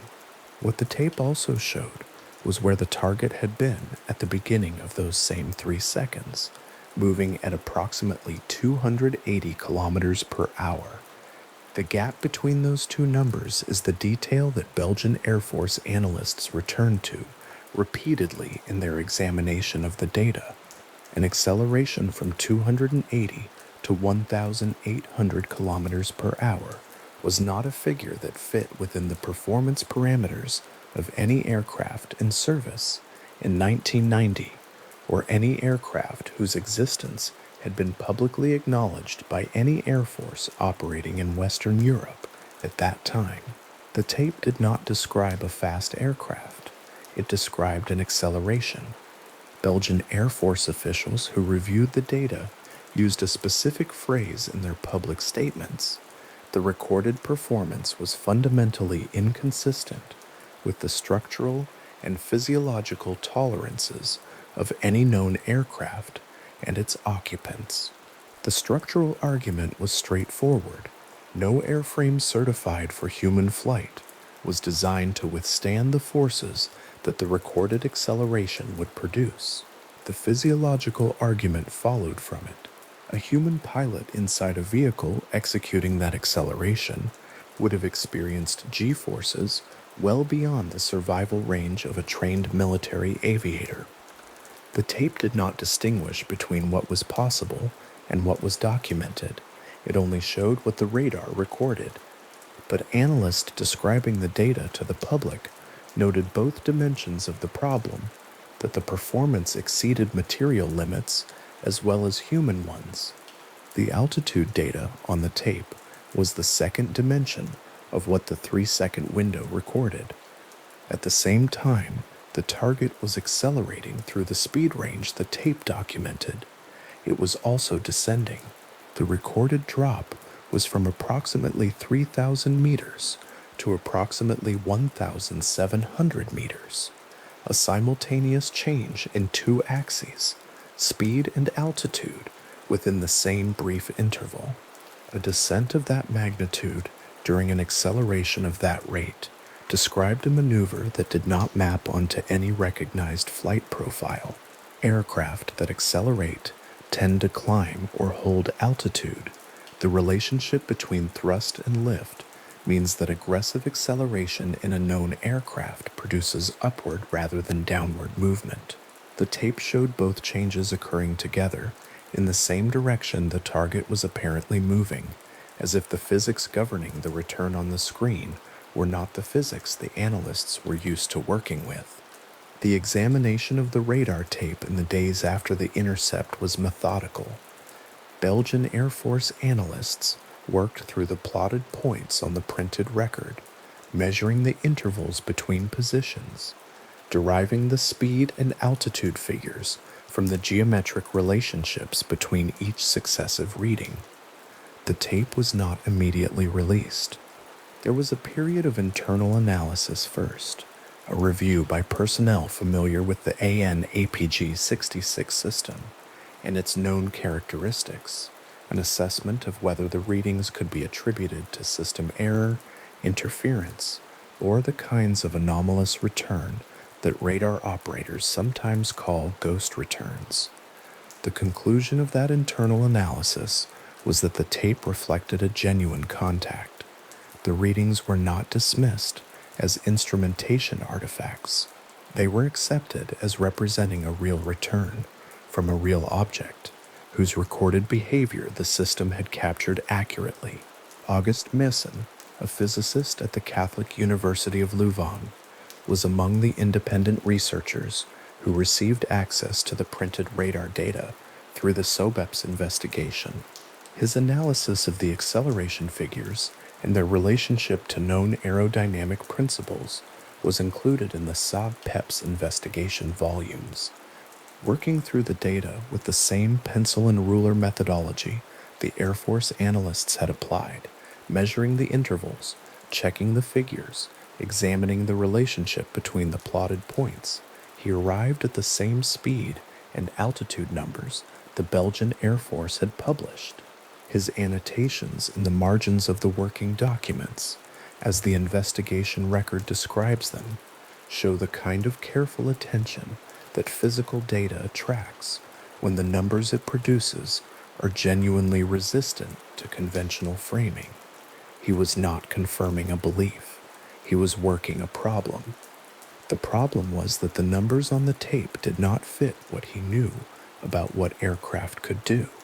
The AN/APG-66 system has well-documented performance characteristics. It operates within known frequency ranges, processes returns within defined parameters, and produces locked tracks on targets whose radar cross-section and flight behavior fall within the system's design envelope. At the extremes of that envelope, very fast targets, very low targets, targets executing rapid directional changes, the system can lose lock, and the loss of lock itself is a documented characteristic of how the radar behaves. What the tape from the March 31st intercept recorded was not simply a loss of lock at the edge of the system's envelope. It recorded the target's behavior during the 3 seconds before lock was lost, and those 3 seconds contained the acceleration and descent figures that the subsequent analysis found so difficult to account for. The lock was not lost because the target was at the limit of what the radar could handle. It was lost because the target moved beyond that limit, and the tape showed how it got there. The pilot who held the lock did not achieve a visual contact during the 3 seconds it lasted. This was one of the aspects of the intercept that became particularly notable in the subsequent reporting. Radar contact had been confirmed, the lock had been established and held. The F-16 systems were tracking a return with a genuine cross-section, but looking out of the cockpit into the dark Belgian sky, the pilot could not see the object that the radar said was there. The night provided some cover, it was dark, and airborne visual acquisition of another aircraft in darkness is never automatic, but the distance and geometry of the intercept, at the moment the lock was established, were not such that a physical object of any significant size should have been completely invisible. The discrepancy between what the instruments registered and what the pilot's eyes could confirm became one of the documented features of the encounter that analysts and researchers noted without resolving. Neither of the 2 F-16 pilots flying that night obtained a visual sighting of the object during the entire intercept attempt. Across the full duration of the engagement, from the initial approach vectors to the moment the radar contact was lost, both aircraft remained in visual conditions that would ordinarily permit the acquisition of a physical target at reasonable range. The ground radar stations at Glans and Siemerzak continued registering returns through portions of the engagement. The F-16's own radar had confirmed the contact and held it for 3 seconds. But the object itself, whatever produced those returns, Whatever generated the cross-section the ANAPG-66 registered remained invisible to both pilots throughout. The radar tape exists. The visual absence also exists. Both are part of the documented record of what happened that night, and the record holds them together without resolution. The question of what could produce a genuine radar return while remaining visually undetectable was one that analysts raised and did not answer. Certain known conditions can generate radar returns without corresponding visual objects: atmospheric ducting, temperature inversions, specific forms of electromagnetic interference. But these conditions produce ghost returns, not genuine cross-sections, and the Belgian Air Force's internal analysis had already concluded that the tape reflected a genuine return rather than an artifact. Stealth technology was an alternative proposed by some researchers. Aircraft designed to minimize radar cross-section rather than eliminate it entirely, flying without lights. Belgian military authorities addressed this possibility in their public statements and ruled it out, both on the grounds of the recorded performance characteristics and on the grounds that no known or rumored stealth program operating in Western European airspace in 1990 matched what the tape described. The Belgian Air Force did not offer an alternative. It offered the data and stated that the data was unexplained. The printed radar tapes were released at a public press conference in Brussels not long after the intercept. The decision to release them was significant. Military radar recordings from intercept operations are operational documents, and their public release by an active Air Force is not standard practice. The Belgian Air Force made the tapes available, both the reproductions of the ground station recordings from Glans and Semmerzaka and the printout from the F-16's AN/APG-66 system, and presented them to the media and subsequently to SO-BEPS and its associated researchers. The release was accompanied by the official statement that the Belgian Air Force had no explanation for the data the tapes contained. This was not a preliminary conclusion pending further investigation. It was the position of the institution, stated in public, supported by the physical evidence laid on the table in front of the cameras. The F-16 radar tape is a specific physical object. It is a strip of paper, or a reproduction of one, produced by the onboard recording system of a military aircraft, bearing a series of plotted points that represent the position and calculated velocity of a tracked target over time. The plotted points at the beginning of the relevant sequence are spaced in a way consistent with a slow-moving aerial target. The plotted points at the end of that sequence are spaced in a way consistent with a target moving at a speed far beyond the operational range of any aircraft the tape's operators had encountered. Between the beginning and the end, across the 3-second window of the radar lock, the spacing changes. That change is the document. It is not an inference, not a reconstruction, not a witness account. It is a physical record produced by an instrument designed to capture exactly this kind of data, operated by trained military personnel during a formally authorized intercept, and subsequently reviewed, analyzed, and publicly released by the Belgian Air Force. Independent researchers who worked through the tape data in the years following its release approached the figures from different directions. Some focused on the acceleration profile, examining whether any known propulsion system could theoretically produce the recorded change in speed over the recorded interval.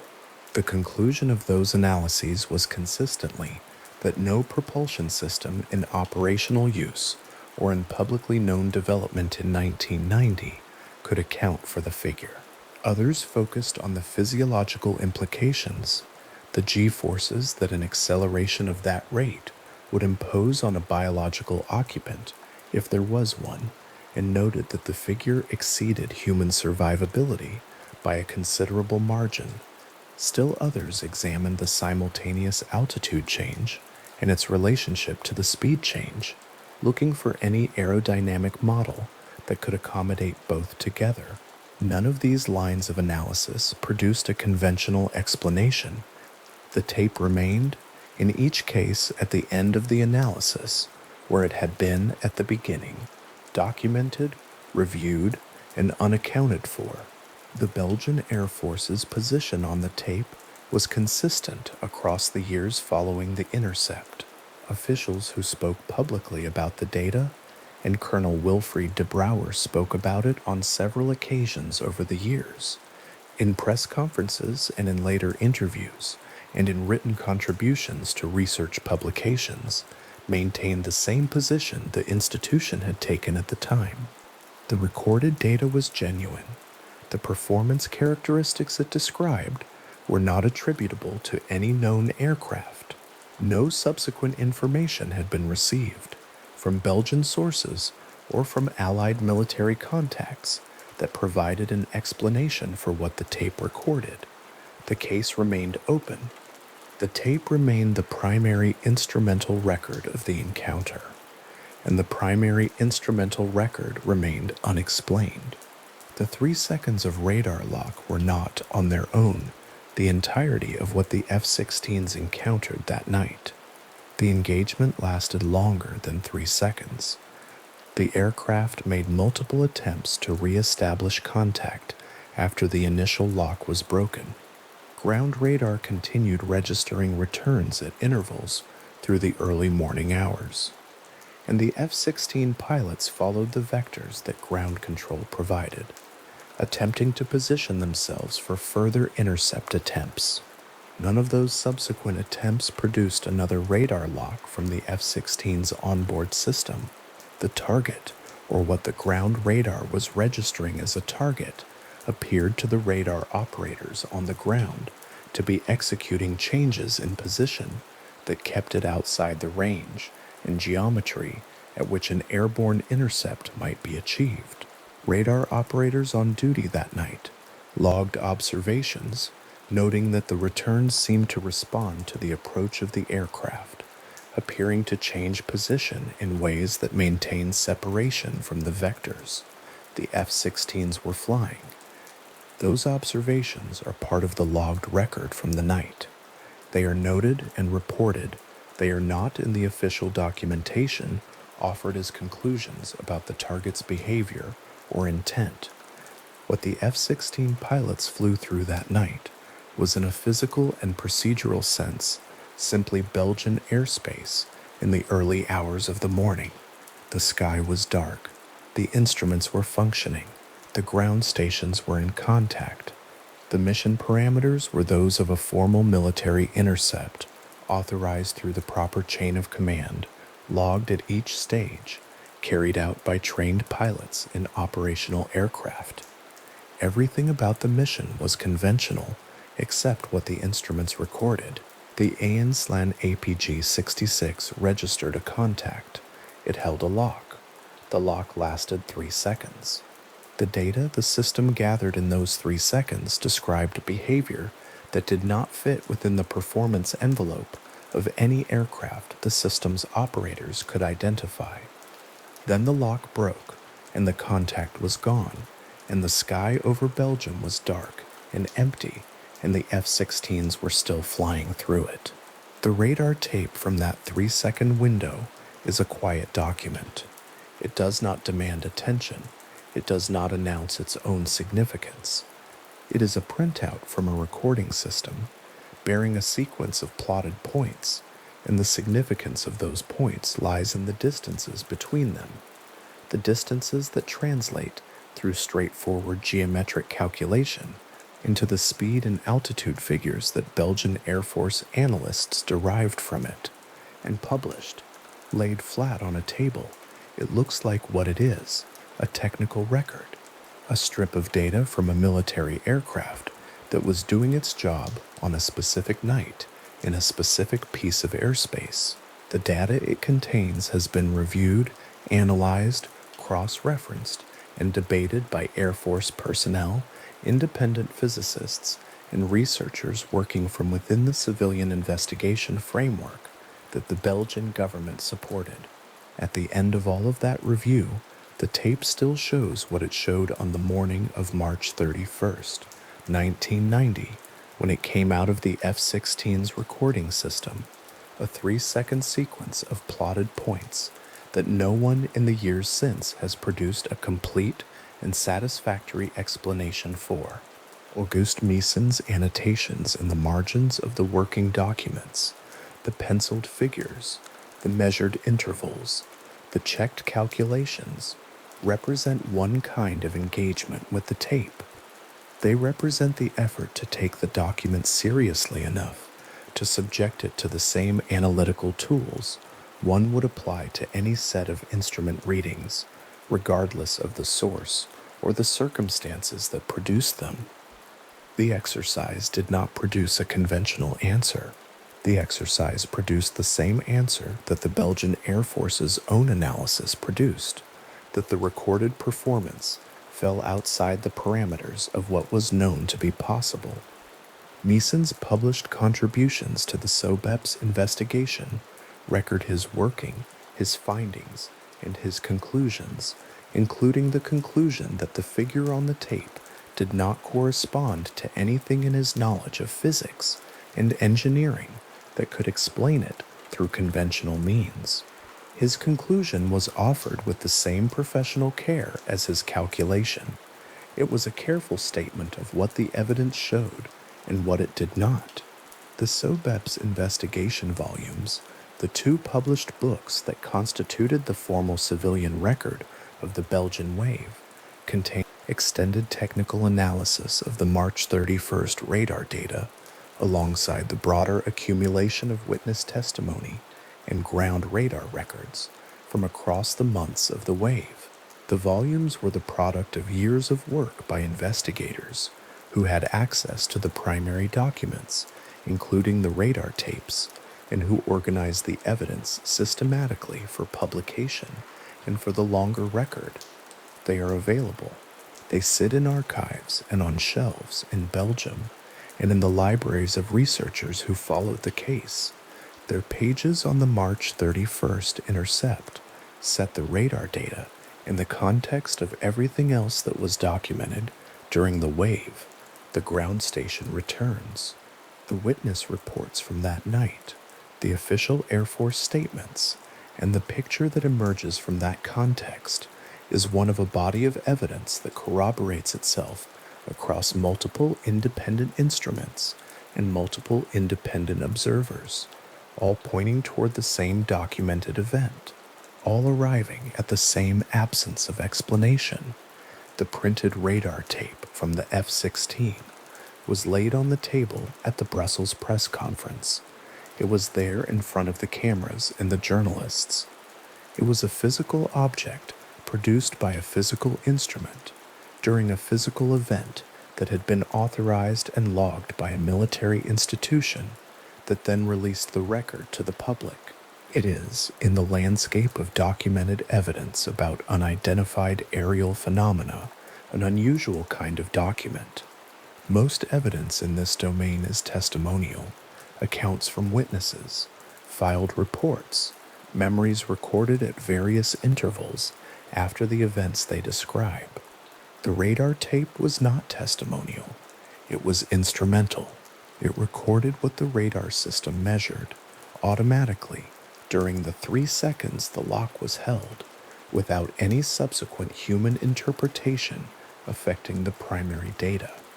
The plotted points on the tape were where they were. The distances between them were what they were. The calculations derived from those distances were the calculations they were. The Belgian Air Force published them. The independent researchers checked them. The numbers held. The sky over Belgium at that altitude in the early hours of March 31st, 1990, was cold and dark and largely empty. 2 F-16s were crossing it on formally logged intercept vectors, their pilots watching their instruments watching for the return that the ground stations had confirmed was there. For 3 seconds, one of those instruments found it. In 3 seconds, it recorded enough to produce a document that has occupied researchers and analysts and Air Force officials for decades without arriving at a resolution. The document is still there. The tape is still there. The figures it contains are still the same figures they were when the system extracted them from the returning signal on a cold Belgian morning. The analysis continues in the sense that the document remains available and the questions it contains remain open. The tape holds the encounter in the specific physical form of its plotted points, not a memory, not an account, not an inference about what might have been there, just the signal, returned, measured, printed, and left for anyone who wishes to work through the numbers and arrive at the same quiet, persistent absence of an answer. The 3-second radar lock was the precise center of the most instrumentally documented night in the Belgian wave. Everything else that happened that night, the ground station detections, the scramble authorization, the intercept attempts before and after the lock was held, was part of the operational frame around those 3 seconds. The frame matters. It establishes the context in which the instrument data was gathered: formal, authorized, professional, logged. But the 3 seconds are what the tape preserved. Those plotted points, those measured intervals, those derived figures, 280 kilometers per hour to 1,800 kilometers per hour, 3,000 meters to 1,700 meters, across a window too brief for any conventional aircraft to have traversed, are the record. They are quiet on the page. They are not dramatic in appearance. A strip of paper with points plotted along a track is not, in itself, a remarkable-looking thing. What makes it remarkable is what the distances between those points mean when the calculation is performed, and the calculation has been performed many times by different people working from the same document, and the result has not changed. The radar tape from the F-16's AN/APG-66, printed and released by the Belgian Air Force, laid on a table in Brussels in the weeks following the intercept, is a particular kind of object in the history of documented aerial encounters, and it is not the only evidence from that night. The ground station logs, the scramble authorization records, the pilot reports, and the logged radar operator observations from Glons and Semerzaki all form part of the same evidentiary body. But the F-16 tape is the most precisely instrumental of those records. It represents the closest thing to a direct measurement of the phenomenon that the events of March 30th and 31, 1990, produced. Its figures are specific. Its record is physical. Its analysis has been thorough. In the space between the beginning of the plotted track and the end of it, the space that represents 3 seconds of radar lock on something that then moved beyond the system's ability to follow, remains exactly the same width on the tape as it was on the morning the tape was printed, holding the same numbers, carrying the same unanswered question forward into however much time has passed since the night the lock was held and then broken and the Belgian sky was empty again. The tape rests in the archive alongside the other documents of the investigation. It is not alone there. It is surrounded by the ground station records, the gendarmerie reports from across the wave's months, the sub-BEPS correspondence, the official Air Force statements, and the formal conclusion that the events remained unexplained. The tape does not stand apart from those materials. It is part of the same body of evidence, organized and preserved in the same way. What makes it particular is what it recorded, and what it recorded was this: 3 seconds of radar lock on something moving in Belgian airspace that the system could track for exactly that long before the target's behavior carried it beyond what the radar could follow. The instrument held what it could hold. The tape captured what the instrument held. The tape is still there, in that archive, in Belgium, with those 3 seconds of data still intact inside it, still unresolved, still waiting quietly for an explanation that has not arrived. In Brussels in April of 1990, in a room arranged with chairs and cameras, and the quiet attention of journalists from several countries, a senior officer of the Belgian Air Force stood at a microphone and placed a document on the table in front of him. The document was a printed reproduction of a radar tape. It showed a flight track, a series of plotted points on pale paper that his institution had not been able to explain. He did not claim to explain it that morning. He presented it as what it was, a military record, produced by calibrated instruments, reviewed by trained analysts, and formally unresolved. The room was quiet while he spoke. The cameras recorded it. The radar tape lay on the table in the light. This was not a rumor being reported. It was not a civilian account filed at a local police station and forwarded through administrative channels towards some uncertain destination.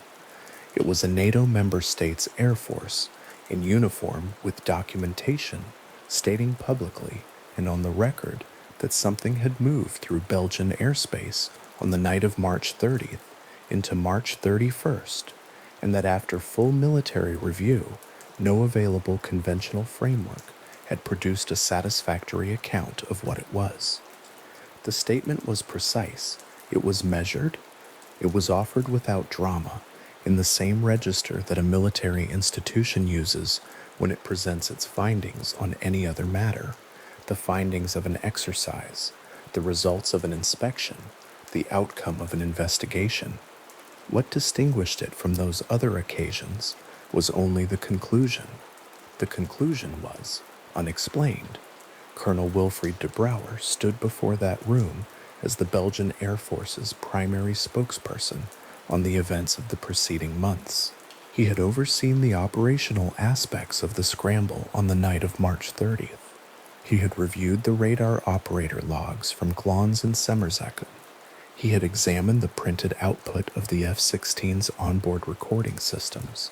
He had worked through all of it with the care that a senior officer brings to documented military events, and he had arrived at the same place the documentation arrived at, an absence of explanation that was not the absence of evidence, but something more specific and more honest than that.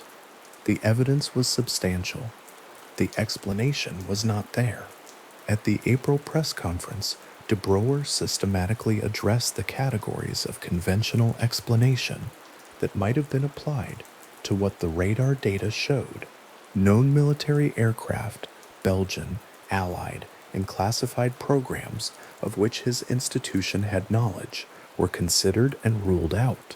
The flight characteristics recorded by the F-16's instruments during the 3-second lock were not consistent with any fixed-wing aircraft his office could identify. Civilian aircraft were addressed and set aside. The altitude changes, the speed figures, the abruptness of the accelerations, none of these fell within the operating parameters of any aircraft for which a technical specification existed. He addressed atmospheric phenomena, weather artifacts, radar anomalies. He addressed the possibility of instrumentation error. Each category was reviewed. None resolved the data.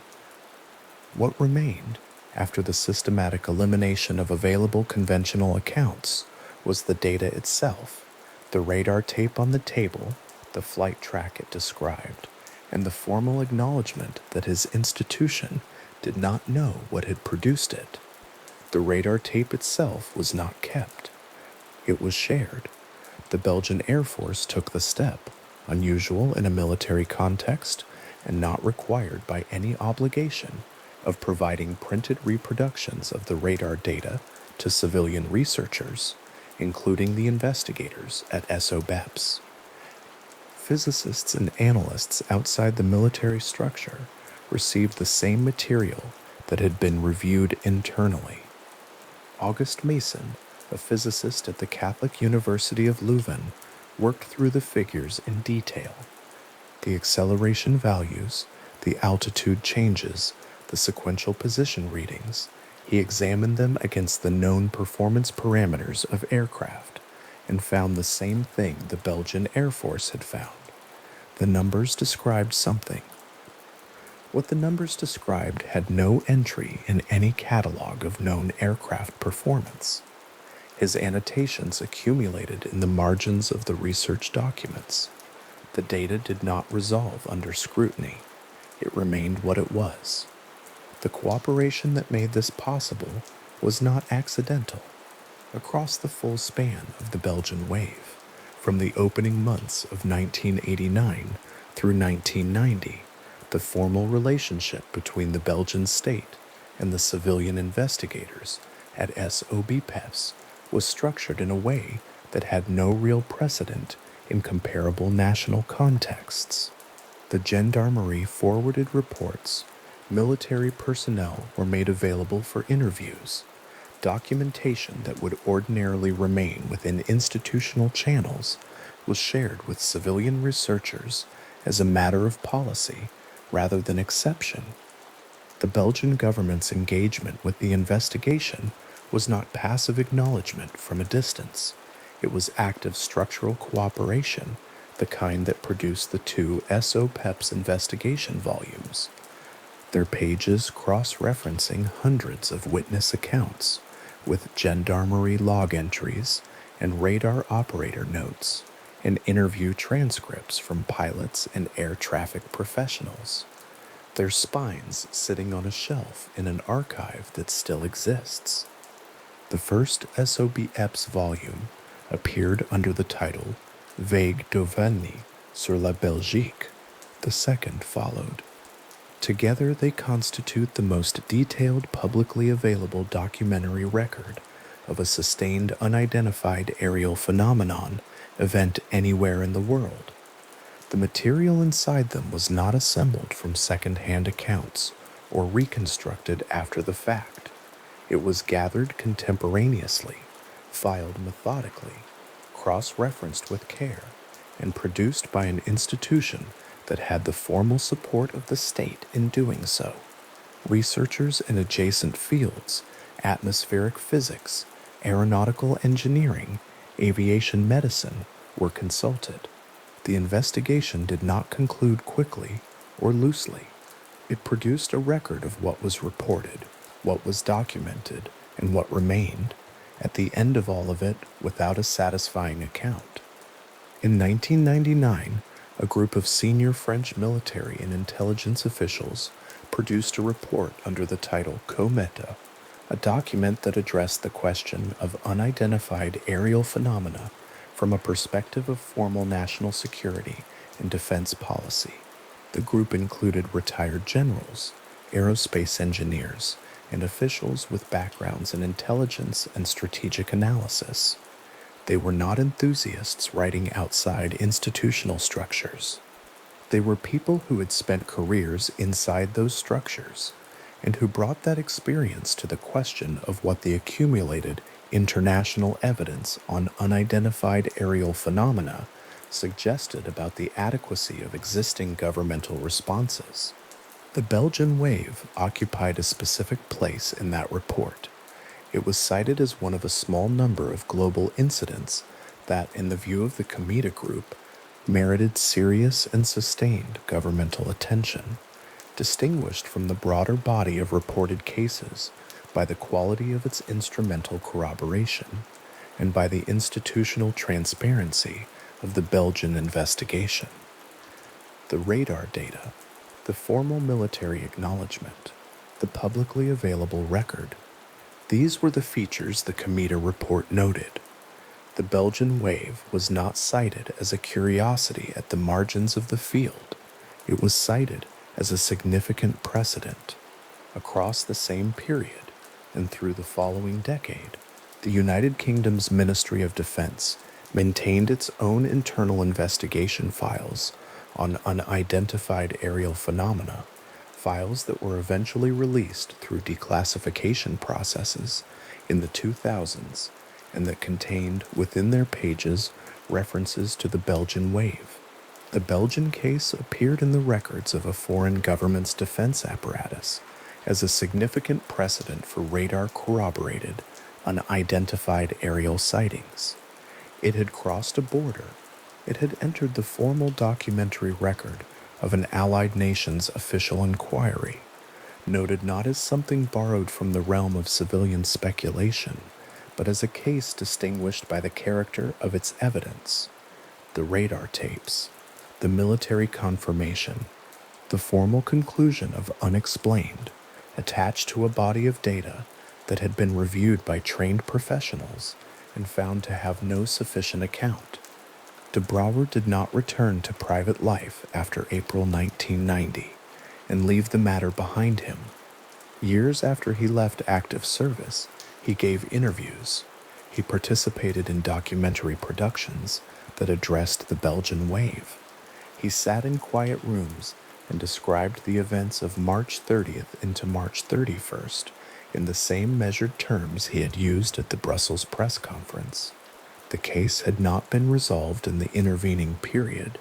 No subsequent declassification from Belgian or Allied military archives had produced an account that addressed the recorded data. No researcher had identified a technical explanation for the flight characteristics logged by the F-16's instruments.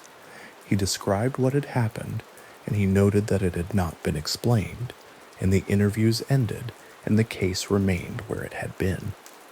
Open, formally unresolved.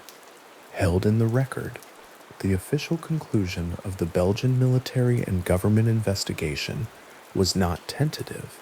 It was not hedged with the kind of administrative language that suggests a question has been set aside for convenience rather than genuinely considered and left open. The conclusion was that the events of the Belgian UFO wave, and specifically the events of March 30th into March 31st, were not accounted for by any conventional framework available to the investigating institutions. That conclusion has not been revised. No further documentation has emerged from Belgian sources or from the archives of Allied nations that changes the standing of the case. What was unexplained in 1990 remains unexplained. This is not a failure of the investigation. The investigation was thorough. It is a description of what the investigation found, which was, at its last entry, the same word, unexplained. There is something particular about a formal conclusion of this kind. It occupies a specific position in the record, not a gap in the documentation, not an absence of inquiry, but the product of inquiry that reached its limit and acknowledged the limit honestly. The Belgian Air Force did not close the file by reclassifying the material.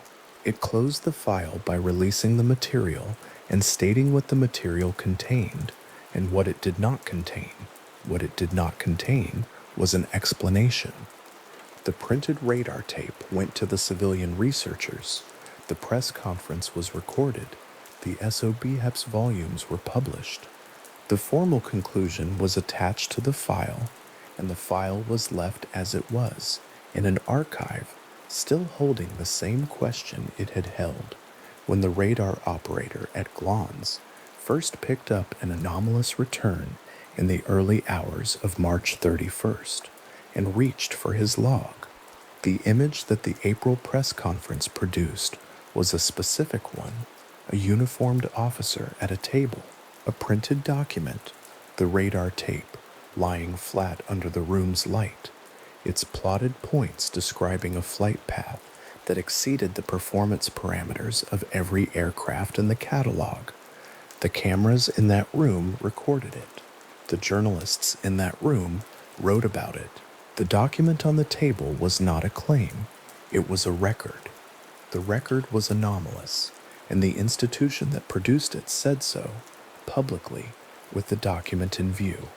There are very few moments in the history of governmental engagement with unexplained aerial phenomena that have this character, formal, documented, public, and honest about what the documentation does not resolve. The SOB Pest dossier, with its physical gendarmerie reports and radar tape reproductions and cross-referenced witness accounts, sits in an archive in Belgium. The 2 published volumes are available to researchers who seek them. The radar tape reproductions, their pale paper surfaces carrying the plotted points of the anomalous flight track, are part of the formal record. The interview transcripts, from pilots, from air traffic personnel, from civilian witnesses across Liège province and the regions surrounding it, are part of the record. The gendarmerie log entries are part of the record. The scramble authorization timestamp is part of the record. The printed F-16 radar output, with its 3 seconds of contact and the acceleration figures extracted from it, is part of the record. All of it is there. None of it has resolved.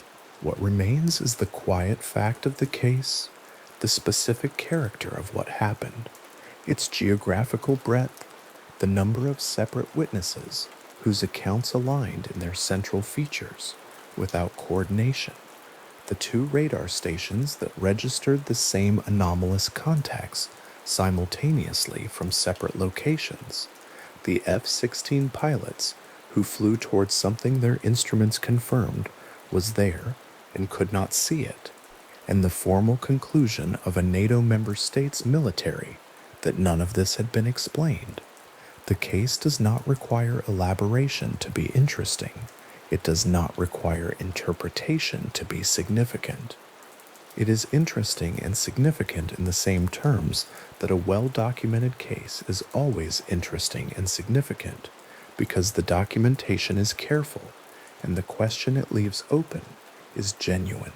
De Brouwer, in his later interviews, described the night of March 30th into March 31st with the clarity of someone who reviewed the primary sources carefully and found in them nothing that had softened over time. The radar operator's log entries were what they were. The F-16 instrument data was what it was. The acceleration figures, extracted from the radar tape and analyzed by his office and by civilian researchers separately, were consistent across the analyses. No one who worked through the data found a set of figures different from the ones in the formal record. What the record contained was a 3-second radar lock, a speed increase from approximately 280 kilometers per hour to approximately 1,800 kilometers per hour in seconds, a simultaneous altitude drop from approximately 3,000 meters to approximately 1,700 meters, and a broken contact, 2 F-16 pilots in the dark Belgian sky, instruments confirming a target, eyes finding nothing, the radar tape as the only material trace of what the instruments had encountered. The question of what produced those figures has remained open. It was open at the April 1990 press conference. It was open when De Brouwer gave his first post-retirement interview on the subject. It was open when the Cometa Group cited the Belgian wave in their 1999 report. It was open when the United Kingdom's declassified Ministry of Defense files were released and found to contain a reference to it. It is open now. The openness is not distressing. It is simply the condition of the case, a case that was investigated with thoroughness and institutional honesty, that produced a formal record of what was documented and what was not explained, and that has sat in that condition, in that archive, without revision, for the decades that have followed. In the early hours of March 31st, 1990, the radar room at Glans was quiet, except for the hum of the equipment. The operator on duty watched an anomalous return move across his screen and reached for his log. He noted the time. He noted the return's characteristics. He called the second station at Semerzaki and confirmed that what he was seeing was being seen there too. 2 screens, miles apart, registering the same thing. The scramble was authorized. 2 F-16s lifted off from Beauvchain into the Belgian night. They flew toward the radar contacts. One of them achieved a lock. 3 seconds, the onboard system registering contact, the plotted points accumulating on the instrument tape, and then the contact was gone. The pilots could not see what their instruments had found. The sky was dark and clear and empty to the eye. The radar tape recorded what the instruments had held, and then did not hold, and then the aircraft returned to base, and the tape was removed and labeled and kept, and in the morning it was reviewed, and the figures were extracted, and the formal record was made. That record still exists.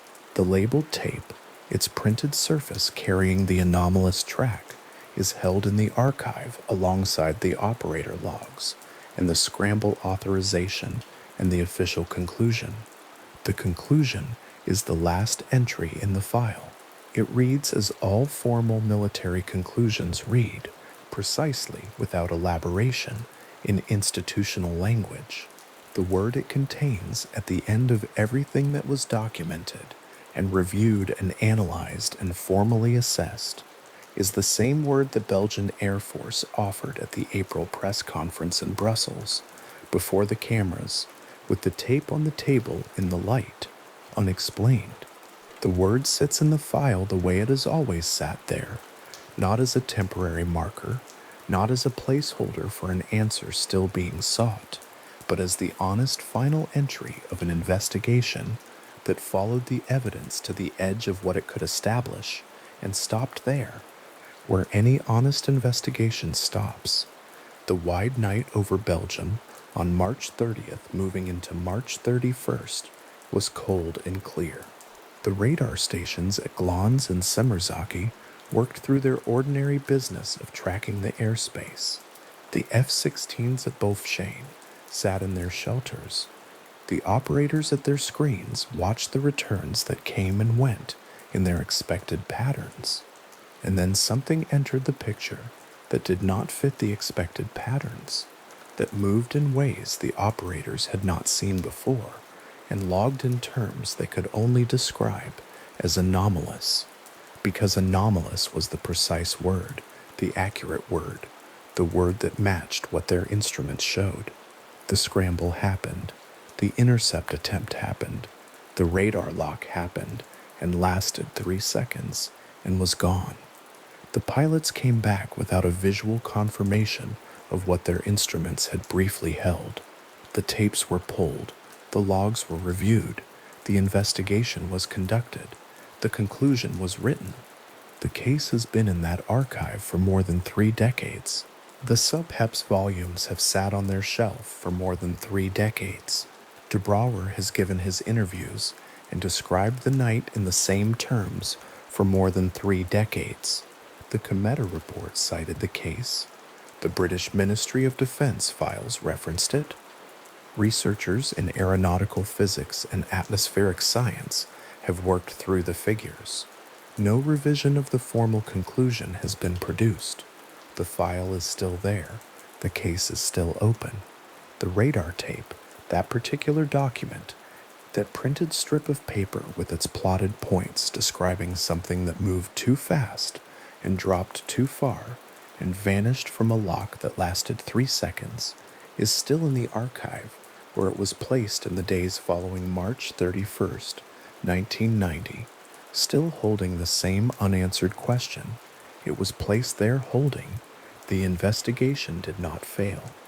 The investigation produced a thorough and publicly available record of what was witnessed, what was measured, and what was formally assessed. Its conclusion was honest, and honesty was what the record deserved.